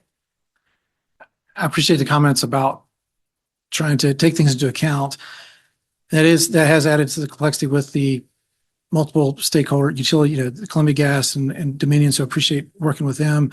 But we also acknowledge there's a lot of unknowns, especially you start digging down in an old tunnel. So, we plan the best we can, and then we'll take care of things as best we can as they're dealt with this once we get some of the things exposed. Well, I noticed in your presentation that there was sort of it seemed like a cautionary note in saying that some of the materials couldn't be ordered until certain plans were in place. Are you confident that the timeline you've suggested has enough leeway in it to allow for all the stuff to get ordered and then? I believe so. That'll be continuous throughout the project, but the initial push and that'll become more apparent when they submit their detailed construction schedule. But the critical path to get them to finish on time, and talking with the parents contractor, they feel comfortable and they've done this type of work before, and actually have done some work in the city before, and they're comfortable with the overall timeline. Going to the time of year, the kind of the seasons, we'll have a better idea more to the month and more specific again once we get in that. But the initial the main items are the precast items. They can start some of the work before those are fully ready, but they want to have as much kind of ducks in a row as possible before they don't. What they don't want to do, and we don't want them to do, is to open up and then just kind of have things waiting around for pieces, parts to be ready. Note that this doesn't affect the whole entire cycle of the farmers market as well, and they're being consulted in the conversations and the planning. Yeah. I've been working with the farmers market. Yes. And echoing what Councilor Overholzer said, I have to really commend Ms. Beauregard and the staff and how you guys have outreach to the community, to business owners, the stakeholders, and worked with them, and the thoughtfulness that you have given to traffic flow and parking and all the issues that are important to the citizens, not only getting the tunnels fixed, but making the city usable. One quick question, it was a comment that you made about detailed planning bypass. I assume that means no disruption of service of moving when you're moving gas lines and moving utilities. There will be a brief disruption, and that's something that certainly, with Columbia Gas, they'll need to work in notifying the customers, and we'll certainly work with them to do that. Basically, what will happen is that Johnson Street section is actually going to be in two phases itself. The first phase is to construct those two new sections of gas line, leaving the old ones in place as long as possible. Everything will be, things will be excavated, and then our contractor will do that. The gas company will provide the materials for their lines and actually assemble them, test them, do as much as possible in place. And then when it's time to make the actual connection to abandon the old sections, that'll be, a day, or I'm not sure when that actual, how long that actual disconnection will be, but it's not like it's going to be for days at a time that people will be out of gas service or anything like that. There'll be a lot of preparation ahead of time so that then when they do the planned outage for a few of those, and of course, similar to water, you can valve certain portions of it off to make that happen. And the similar with the water line, right? That's a little less complex than the gas, and that's fully in the city's. It's our utility. And then I think what you mentioned was the pumping bypass plan. That's mainly for the sewer. There's sewer service will basically be continuous, but to make it continuous, they have to have a way to basically, they're going to work on a section of sewer line that's currently is live. They'll have to stop it upstream, like such as at a manhole, and then pump around to another location downstream. Thanks. Thank you very much, Mr. Hart, and I'm sorry, Mr. Mayo, and Ms. Johnson, very much for your presentation. Thank you. We look forward to seeing the dirt starting to turn, so appreciate it. It's going to be a big improvement. And I just like to thank everybody too, Yeah. everybody on the team and business owners that we've engaged with. You're going to be hearing about this a lot the next several years, so buckle up. But we'll just kind of take it as we go. And I think as we keep everybody informed and just keep at the hard work, I think it's going to pay off. So Absolutely. thank you, everything. It Thank has you. to be done and it's Yeah. going to be done well. So thank you all for your planning. Appreciate it. All righty, let's keep moving then. So come to the part of our meeting for matters from the city manager. I don't have anything specific this evening, just that this is our only meeting of the month. So the next meeting is January 8th, 2026. That's really weird to say. And you will soon see some news from the city about city facilities being closed over the holidays. So of course, we'll be closed Christmas Day and the day after Christmas, and we'll be closed New Year's Day and the day after New Year's. The day after New Year's is not really a holiday, but the city, that is a city holiday that was granted by city council last year. So, but look for a newsletter, a news item about that, including trash pickup news, if that affects you at all. Well deserved, JR. I like to think so, Yeah, yes. exactly. And that's all I have this evening. I'd like to mention the courthouse on December Oh, of 18th. course. I'm sorry. Yes. So, thank you. This week, the JDR court over on Johnson has been moving to the new JDR court facility out on West Beverly Street at the old Chestnut Hill Shopping Center, or the old Big Lots. It will be open for business. I believe they will have their first court date on Monday, the 15th, but the official ribbon cutting will be on Thursday, the 18th, 4 to 6 p.m. All are welcome. You can even come in the building and at least go through the public spaces of the building. So the 18th, which is a week from today, 4 to 6 p.m. At the new JDR court on West Beverly. So thank you, Mayor. That's very exciting. Yeah, no, we're Yeah. very excited we'll be Yeah. there. So I hope that many of you will take advantage of that and come see this beautiful new building. It's going to be great for our families. All right, moving on to matters from the public. Our last item on the agenda is entitled Matters from the Public. It is a time that council sets aside to hear from citizens and others about a wide variety of subjects. A copy of the Staunton City Council's rules are available in paper form at the clerk's desk and online on the City of Staunton's webpage. Please familiarize yourself with those rules before commenting. If you would like to speak, please come to the podium now or raise your hand on Zoom. First, give us your name and address and complete your remarks within 5 minutes. As a reminder, this is a time for City Council to listen. If you would like an answer to a question or a follow-up to your comment, please speak with the City Manager, Leslie Beauregard, or one of us following the meeting. If anyone would like to speak, please approach the podium. And if you are on Zoom and would like to speak, please raise your hand. My name is Eileen Burns. I live at 328 Campbell Street. Good evening. And I just want to say that I am for the cameras that they've placed, the license plate readers. I think it's a real good safety feature, and I see no problem with it. I'm grateful we spent taxpayer money on something like that. I think it's a good feature. Thank you. Thank you, Ms. Burns. Ms. Smith, is there anyone with their hand raised on Zoom? There is no one with their hands raised. Thank you. Good evening, sir. Hi, my name is Pat Jarrett. I live at 431 Glen Avenue.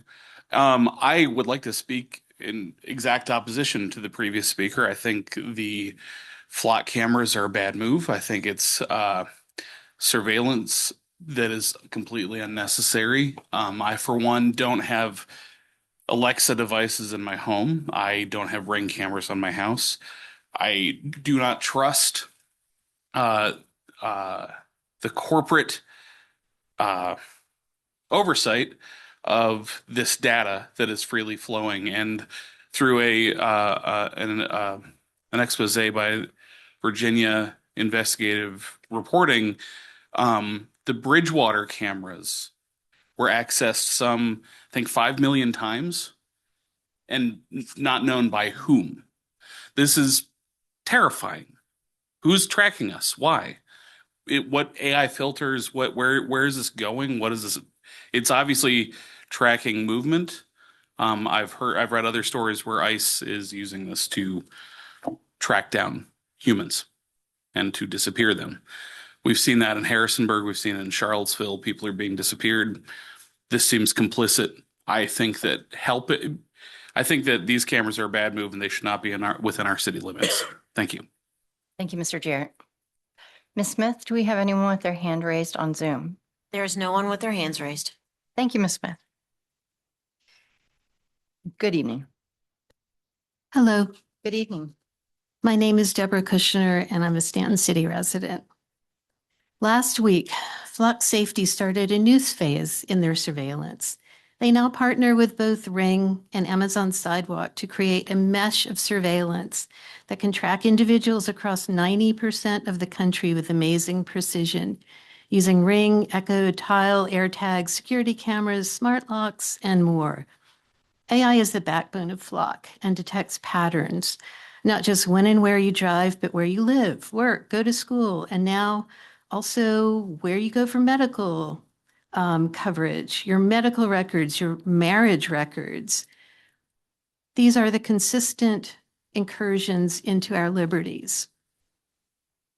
We've been warned we are on the slippery slope into authoritarianism. We are there. Flock's genius is its marketing. Their public crime prevention face fronts private mass surveillance that funnels data into government, ICE, and corporations. Billions of dollars are being shunted from human services and communities and into big tech as ICE destroys lives, families, and communities. Last week, the respected Brennan Center revealed ICE's next target, dissenters. Is anyone really surprised? Traffic cameras are triggered by speed or running a red light, but Flock cameras are a constant police surveillance that's easily abused. The constant monitoring of everyone without probable cause runs counter to the Fourth Amendment. No police officer need establish probable cause or swear to the facts to apply for a warrant or get the approval of a judge. Flock Safety has illegally attached their cameras to DOT structures. They've operated without proper licenses in at least Texas, Florida, and North Carolina. Flock has refused to remove cameras. Flock quickly reinstalled cameras elsewhere that they were asked to remove. There are major legal issues facing these cameras. In 2017, the California Supreme Court agreed with the ACLU and the Electronic Frontier Foundation that the indiscriminate collection of license plate data are not investigative records that law enforcement can keep secret. In 2018, the U.S. Supreme Court in Carpenter versus the U.S. ruled that cell phone tower data collection was overreach, a warrantless search. The court found that a detailed record of an individual's movements over time could reveal private details about their life. The ruling found that privacy is paramount. In 2021, in Leaders of a Beautiful Struggle versus Baltimore Police Department, the Fourth Circuit furthered issues raised in Carpenter to other forms of persistent surveillance to find the Baltimore PD's continuous aerial surveillance was a Fourth Amendment violation in its potential for created patterns of an individual's activities. In Illinois, the Secretary of State's audit of Flock use in the state found that Flock, by allowing Customs and Border Patrol access to the database, violated state law. In California, the Attorney General recently sued the city of El Cajon for using Flock to illegally share information across state lines.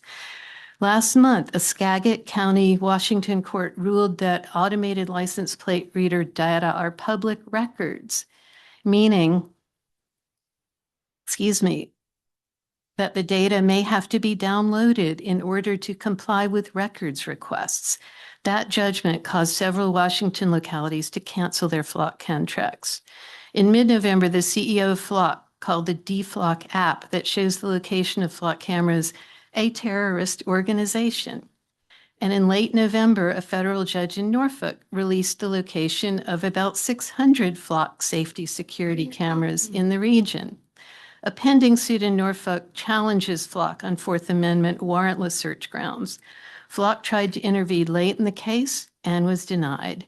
The outcome of this case will be critical to this debate. Yes, crimes will be solved with this system. But we will see ever increasing harms to each of us in this ever increasingly authoritarian environment. Staunton should not buy into this flawed and dangerous technology created by a for-profit company with a business model of infringing on rights, which is accelerating at a frightening pace under the guise of safety. The city should at least pause the cameras, wait for a judgment in the Norfolk case next year to prevent potential injury to individuals that may well be unconstitutional. Ms. Kushner, your time has finished. Do you want to finish your last sentence there? I've got a few more. I do want to say that the error rate for flock cameras can be as high as 10%, and there are many lawsuits pending in the country for damages for this erroneous stopping. And I'll send you the rest in an email. Thank you so much, Thank Ms. you. Kushner. Ms. Smith, do we have any hands raised? We do have one hand raised. Okay. Caller, go ahead. Can you? Hi, my name is Lisa Adams. I live on Elliott Street. I am also here to speak out against the flock camera systems. In fact, not only are they harmful in all of the ways that you've heard other people discuss, but they are completely out of alignment with Staunton and Staunton's values. Nobody wants to live within a surveillance state, and Staunton is not the place for that. Not only should they not be here, like, we just need to completely get rid of them. Stop using them altogether. That's all I really have to say. I'm just completely against them. Thank you, Ms. Adams. Would anyone else? Thank you. Good evening. Hi, good evening. Good Thank evening. you all for your work. My name is Fiona Summers. I am a resident of Staunton. I live on Cable Street. And I am here today to ask you to reconsider the utilization of flock cameras in Staunton to protect the safety and privacy of our residents and community, which is a right of the Fourth Amendment. I understand your trust in our local law enforcement to not misuse the flock camera data and surveillance. However, Flock as a company has unrestricted access to the data and the ability to give this information to private entities, even outside of contractual agreements.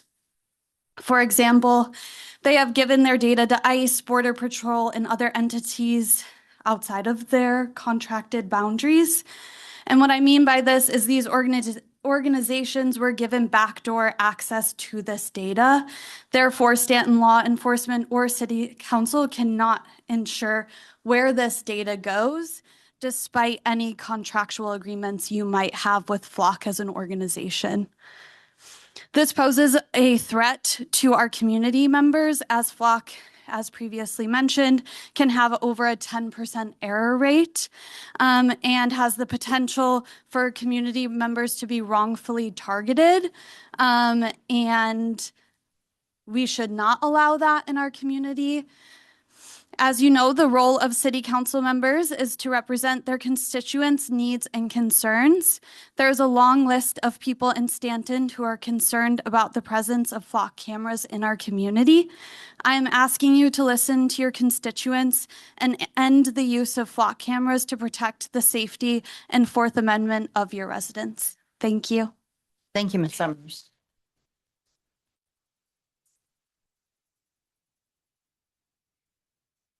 Do we have a hand raised? We do not. Thank you. Good evening. Hi, my name is Michael Rose. I'm a resident of 104 South New Street. This is my first time ever coming to a city council meeting. Welcome. I'm Glad you're here. 26, Well, glad and you're I'm here to talk about my opposition to the flock cameras as well. I think a lot of people have raised very good points about the potential abuses and the already ongoing abuses with the flock cameras. And, you know, I don't have any particular reason to doubt the Staunton PD or the city council or the city in general's misuse of the system. But I just can't help but have a lingering fear that, you know, even if we trust our city and the police department, and the company right now that, all it takes is a changing of the guard, a new administration federally, along with Palantir and all these other large data collection agencies and companies, that there's the potential to combine all these systems in ways that are already happening. And it might be led by someone that, you might not agree with, or you find dangerous, and they might do something dangerous with that information. So I think that there's a lot of potential damage. I'm sorry, I don't have anything prepared, but I think that's just the point that I want to raise. And thank you for letting me have the time to speak. Thank you. Thank you for your participation, Mr. Rose. Ms. Smith, is there anyone with their hand raised? Yes, there is someone with their hand raised. Thank you. Caller, will you go ahead? Good evening. My name is Jessica Embach-Younghauskas, and I'm a resident on Spring Hill Road. And I just wanted to share that I also share the concerns that have been raised by other speakers and would like to request that the flock cameras be disabled and removed. Thank you so much for your call. Thank you.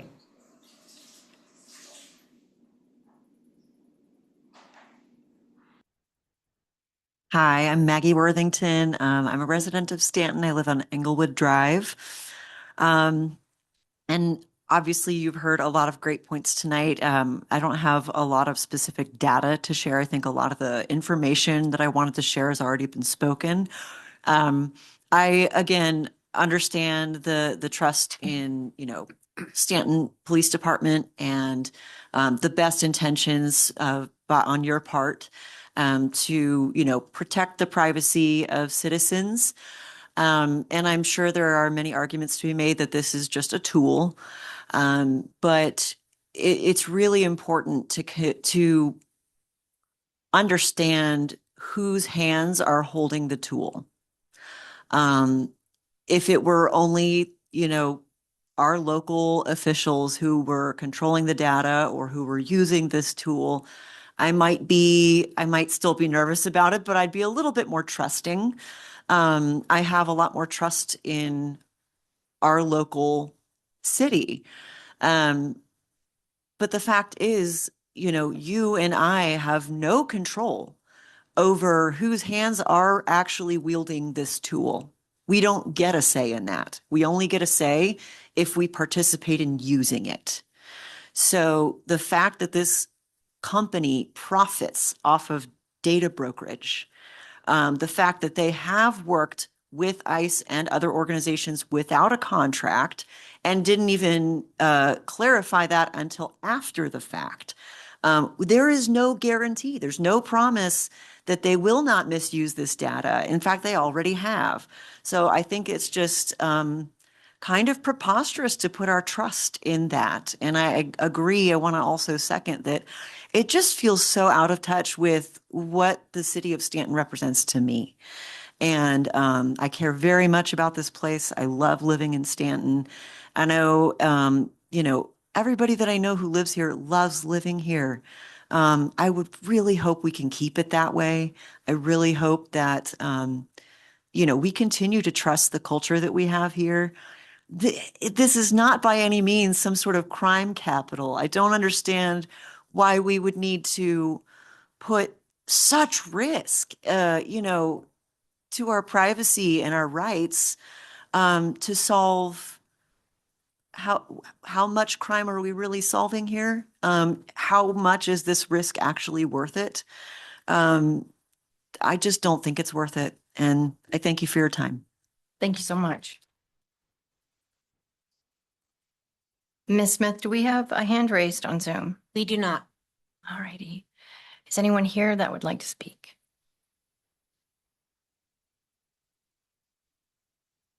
Hi, counselors. Good evening. My first time at a city council meeting here. My name is Emily Rooker. I'm a resident in low income. Ooh. I'm a resident. You have a, Yeah. it's your people's phone, I phone, think. I If you want to just put it on the table, yeah. Okay.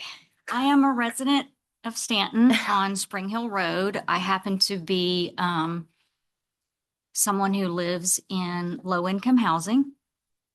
I don't speak for everyone in low-income housing, but I do think that at this time in my life, I represent a particular demographic. I also know that I'm also a privileged, I'm in one of the highest privileged groups in the United States. I happen to be white, just highest privilege under white men. And so I think it's important to speak up as someone new to this state and new to this city.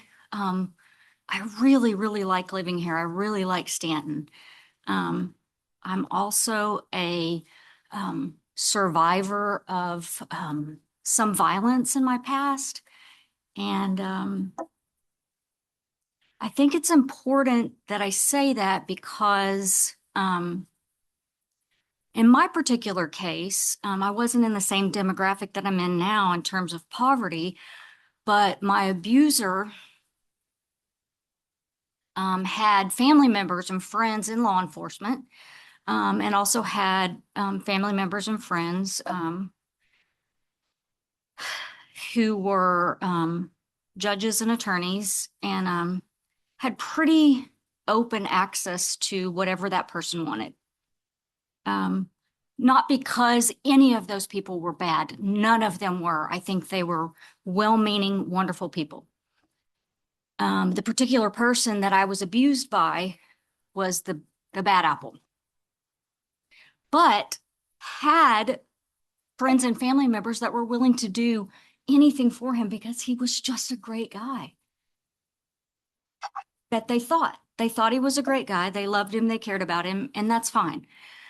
Underneath the surface, sometimes there are some really bad things that happen. And I happen to have been one of the people that was victimized. I'm a survivor.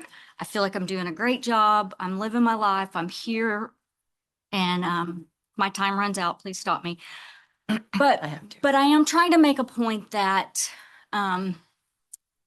this type of surveillance, for lots of different reasons, can be used to harm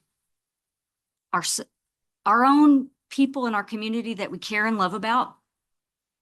It can be used in harmful ways without us even knowing that we are the person that might be harming someone, because my gosh, we're just looking something up for them. And there are nefarious things at play with businesses that profit off of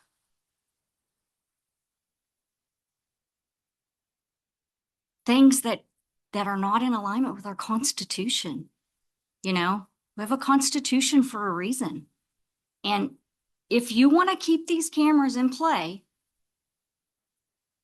that's your right. You got to make that decision as our city council, but please think about your constituents. And please think about it. Think about the bottom line monetarily as well. I agree with the person that said, maybe pause it until you've heard about the end of the lawsuits in our own state before you throw away Staunton's money, your tax, you know. Anyway, I am really happy to be in Staunton. I love it here. I'm really glad that I got to move here when I was escaping what I had to leave. Like, how lucky am I, right? I'm also really lucky that I live in low-income housing and I'm getting help right now.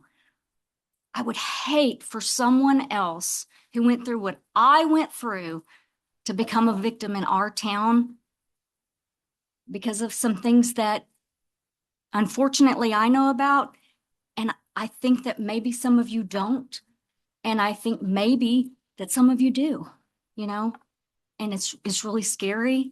And thank you for your time. And Thank you, Ms. for hearing Rooker. me. I You're appreciate welcome it. here in Staunton. Thank you you for so being here. much. Of course. Ms. Smith, is there anybody with their hand raised? We have no one with their hand raised. Is there anyone here who would like to speak? Aaron Varmer, Stanton, Virginia. So I just want to, this is really in no particular order. So you'll have to forgive the wandering nature of these comments. So our city is magic. It is a place made of magic, has a history of magic. Maybe the magic is just making the history of this town disappear from living memory, from spoken about memory. Just at the top of the hill here, we got Woodrow Wilson's birthplace, a place he could no sooner leave behind. But here we are reviving it, giving awards for keeping his rickety old hoopty alive since 1925, when, you know, disabled Woodrow Wilson and his racist ass wife, who rather fraudulently ran the country, unbeknownst to the majority of the country for several years, because Woodrow was too vain and too much of a racist liar to admit that he was a stroke victim and laying low by disability, no longer the white, virtuous savior of the country that he had been elected to be. But let's give him an award. His car's still running. Good job, y'all. Good job. So I want to point something out. The Stonewall Jackson Hotel used to have this big, gaudy, non-conforming sign on top of it until a group of determined activists stood outside and said, "Take that Confederacy-loving crap down." And once they did, y'all know what happened, right? They changed the name. They took the sign down. The hotel was in compliance, and the hotel has had the best revenues ever since. Isn't that amazing? What do you think would happen in Staunton if you turned your whole vision around into something that was a little more welcoming to people who weren't down here just to glorify the Confederacy and white supremacy? You think you might get more people down here from Philadelphia that, I don't know, weren't white? Philadelphia is a pretty black town. You been up there anytime recently? So that's one question. So in the news leader recently, mayor, vice mayors support use of cameras. Staunton Mayor Michelle Edwards said she respects the opinions of those who have spoken against the license plate readers, but she doesn't have the same concerns. Quote, "I have full confidence in Chief Williams and the way his department uses the flock camera system. I believe him when he says it's used only for investigations, specifically that a crime has occurred and a license plate has been identified in connection with that crime." Edwards said law enforcement needs to have the tools to investigate and solve crimes and locate missing, trafficked, or kidnapped individuals. Vice Mayor Brad Arrowwood agreed. "It's a helpful and effective tool for our public safety department," Arrowwood said. "None of my concerns have to do with Chief Williams or the Staunton Police Department at all." Close quote. Y'all were elected. Votes put y'all in those chairs. You can just go ahead and resign if you're going to let appointees do the thinking for you. You're done. Done. Get up. Go. Don't need you. Jim Williams was not elected. Ms. Beauregard was not elected. Y'all were. So, why don't you just call Mr. Hyde up and explain what your concerns are a little more fully? Because if they're not contributing to our neighbors being kidnapped off the street by, who knows, failed security guards, Proud Boys, what? Who else? We don't know. They're wearing masks. Why am I wearing a mask? I'm multiply disabled. This color on my body is never going away. Okay? 57 seconds. Let's see what we got.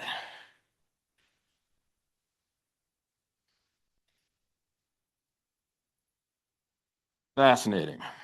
Fascinating.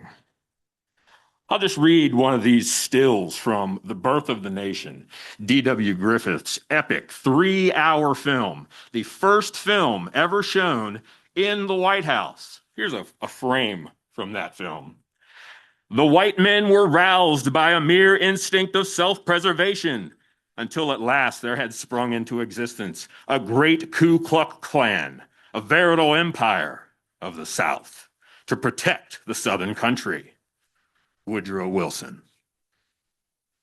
And if you don't think that has anything to do with Flock and this president that we've got right now, I realize a city has to plan for a rainy day and the next day, no matter what, and act as if it's going to be fine. This city is not made of magic. It's made of denial. Y'all are planning on white people coming down here. Mr. Barmer, thank you. Your time is up. Thank you for coming. Can't wait to see you on the 16th, Ms. Beauregard.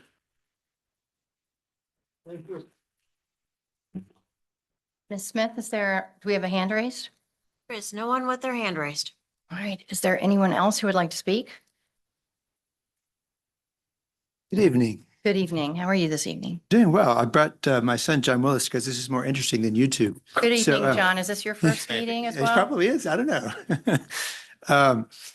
Yeah. So I really appreciate Mayor coming to speak with me a few weeks ago. And I know you thought maybe I sounded a little bit like a conspiracy theorist with my worries, and I think my worries are the same as many of the people who spoke tonight. But Ms. Rooker's story, I think, really highlights the worry. And that's not that Chief Williams is going to do anything wrong with it, but this is really dangerous data as it's aggregated.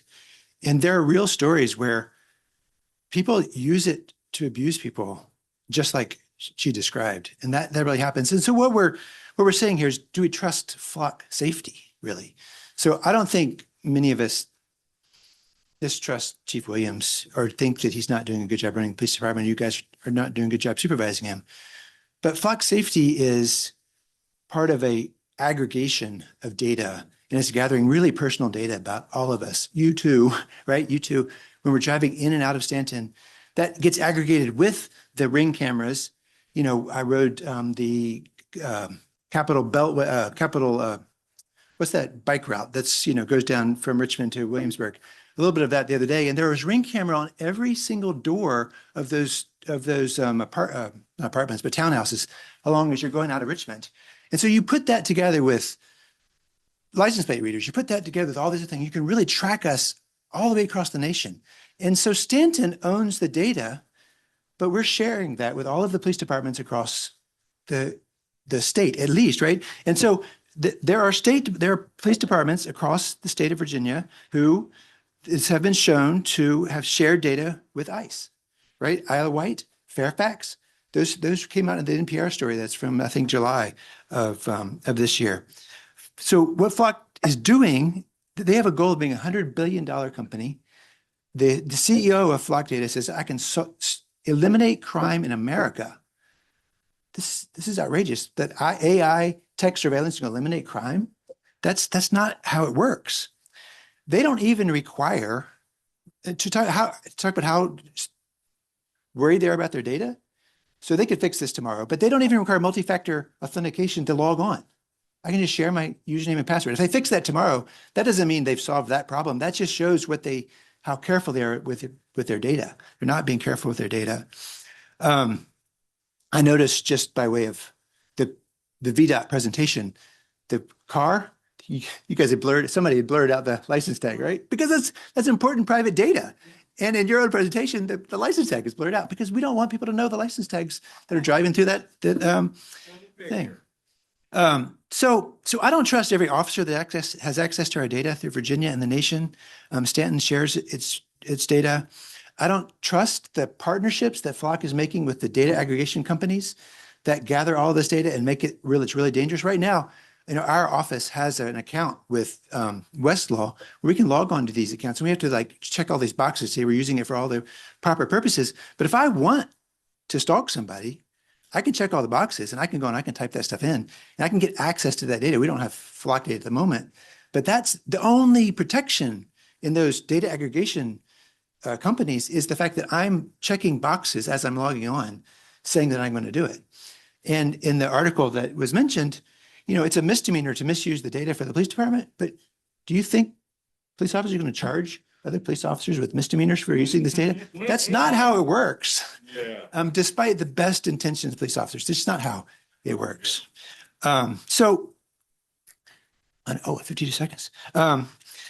There was a study from Illinois that showed that 40% of the stops were actually mistakes, not 10%. that 40% of the stops had been misidentified, not just because of flock data, but because of police error. So that means that almost half of the police people they stopped weren't the actual suspect. And the racial bias is a big picture here. Now, Staunton, we only have 6 cameras right now, and they're on the main thoroughfares. They're not in particular communities so much, but in Norfolk, the cameras overwhelmingly target Black communities over police communities, overwhelmingly. And in the study in Illinois, 84% of the stops were Black drivers. So this is the way these cameras are being used. And this is not just about Staunton, it's about Flock, and it's about how these cameras are being used across the nation. So I think it's about trust.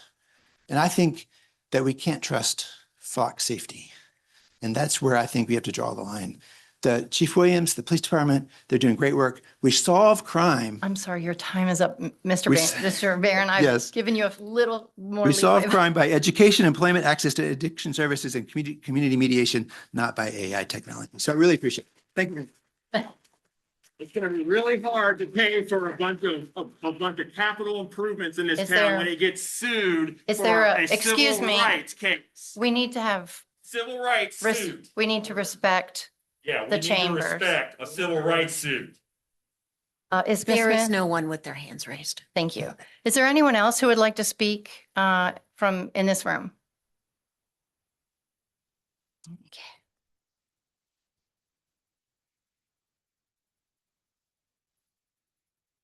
Okay. Good evening. My name is Kurt McHale, 327 Thomas Street. Good evening, welcome. This is my first time here. I had no intention to speak tonight, but Okay. I'm blown away by this. I didn't know we had these in our town. This is so scary to me. I'm really frightened that I had no idea. And if this was held, if we had a public vote on this, if people knew about it and had a public vote on this, people would absolutely be against this. I had no idea, and I appreciate everyone here. I had no idea. Thank you. Thank you, Mr. McHale, for your participation.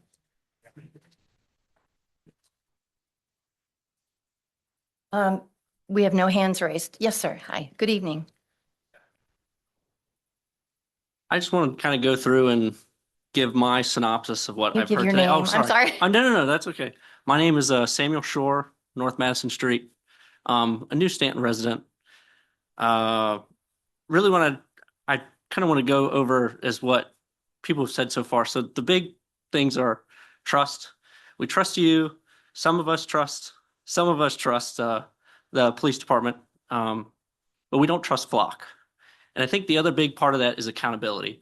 So you guys are accountable to us. You guys have been here sitting, waiting patiently. You haven't made faces. You've been very polite to us by standing here. Flock isn't that. Flock isn't here right now listening to us. You are. And that's why we're trusting you to make this decision. And that accountability piece is, I think, the most important part for me, and what I've heard over and over from each speaker is that Flock isn't accountable to you, essentially. They are for them to have their cameras here, but how they use the data that they aggregate is not. And like Flock's outlook is to be a $100 billion company and to eliminate crime. Eliminating crime means predictive behaviors. And in order to, the outlook basically, to give a short synopsis, is most US tech companies helped build the surveillance system that China has today. China's system is predictive. So for example, the AP released a report. There's a couple that lives 600 miles from Beijing. They keep trying to get to Beijing because they want to settle a land dispute. All right, it's a simple civil order. Their AI and their police tag them as they're a dissident. So then they're stopped from reaching Beijing, right? So Flock's goal is to increase profits. If you're increasing profits, you're working more and more. There's only so many police departments around the US. They have to start working with non-public entities. And unfortunately, those non-public entities might start having access to data to us in Staunton. And it's very important for me to not get a weird message on my phone for, hey, you should buy these hiking shoes because I keep driving to a hiking area, right?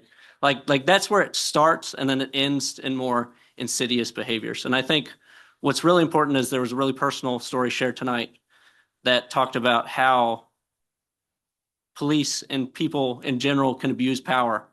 And I don't want someone who is on the wrong side of someone at Flock to move to Stanton and feel unsafe because they're on the wrong side of this corporation that is honestly not beholden to you. And that's why I wanted to get up today, and because thank you guys for being here and listening to us. And those are our concerns. Yeah. Thank you. Thank you, Mr. Shore.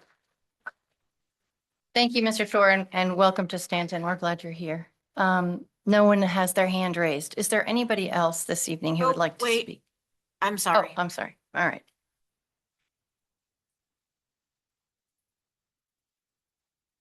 Hello, caller. Can you hear us? I should. Please go ahead, caller.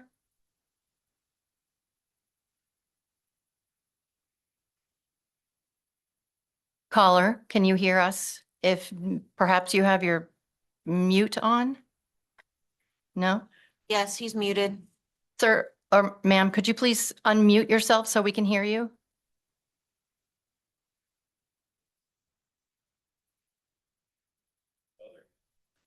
Okay, I think you've unmuted. Are you ready to speak?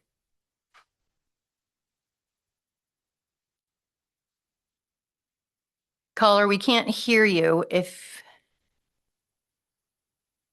Do you see anything, Miss Smith? I mean, the person's there with their hand raised and they've been allowed to talk. That's why we can see them. Right. Yeah. Caller, try one more time.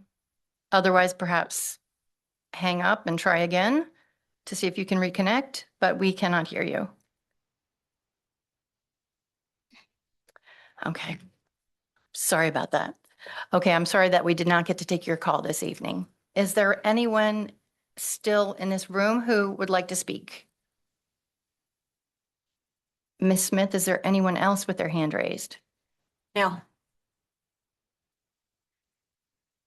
Then the meeting of the Stanton City Council is now adjourned. That's a bummer.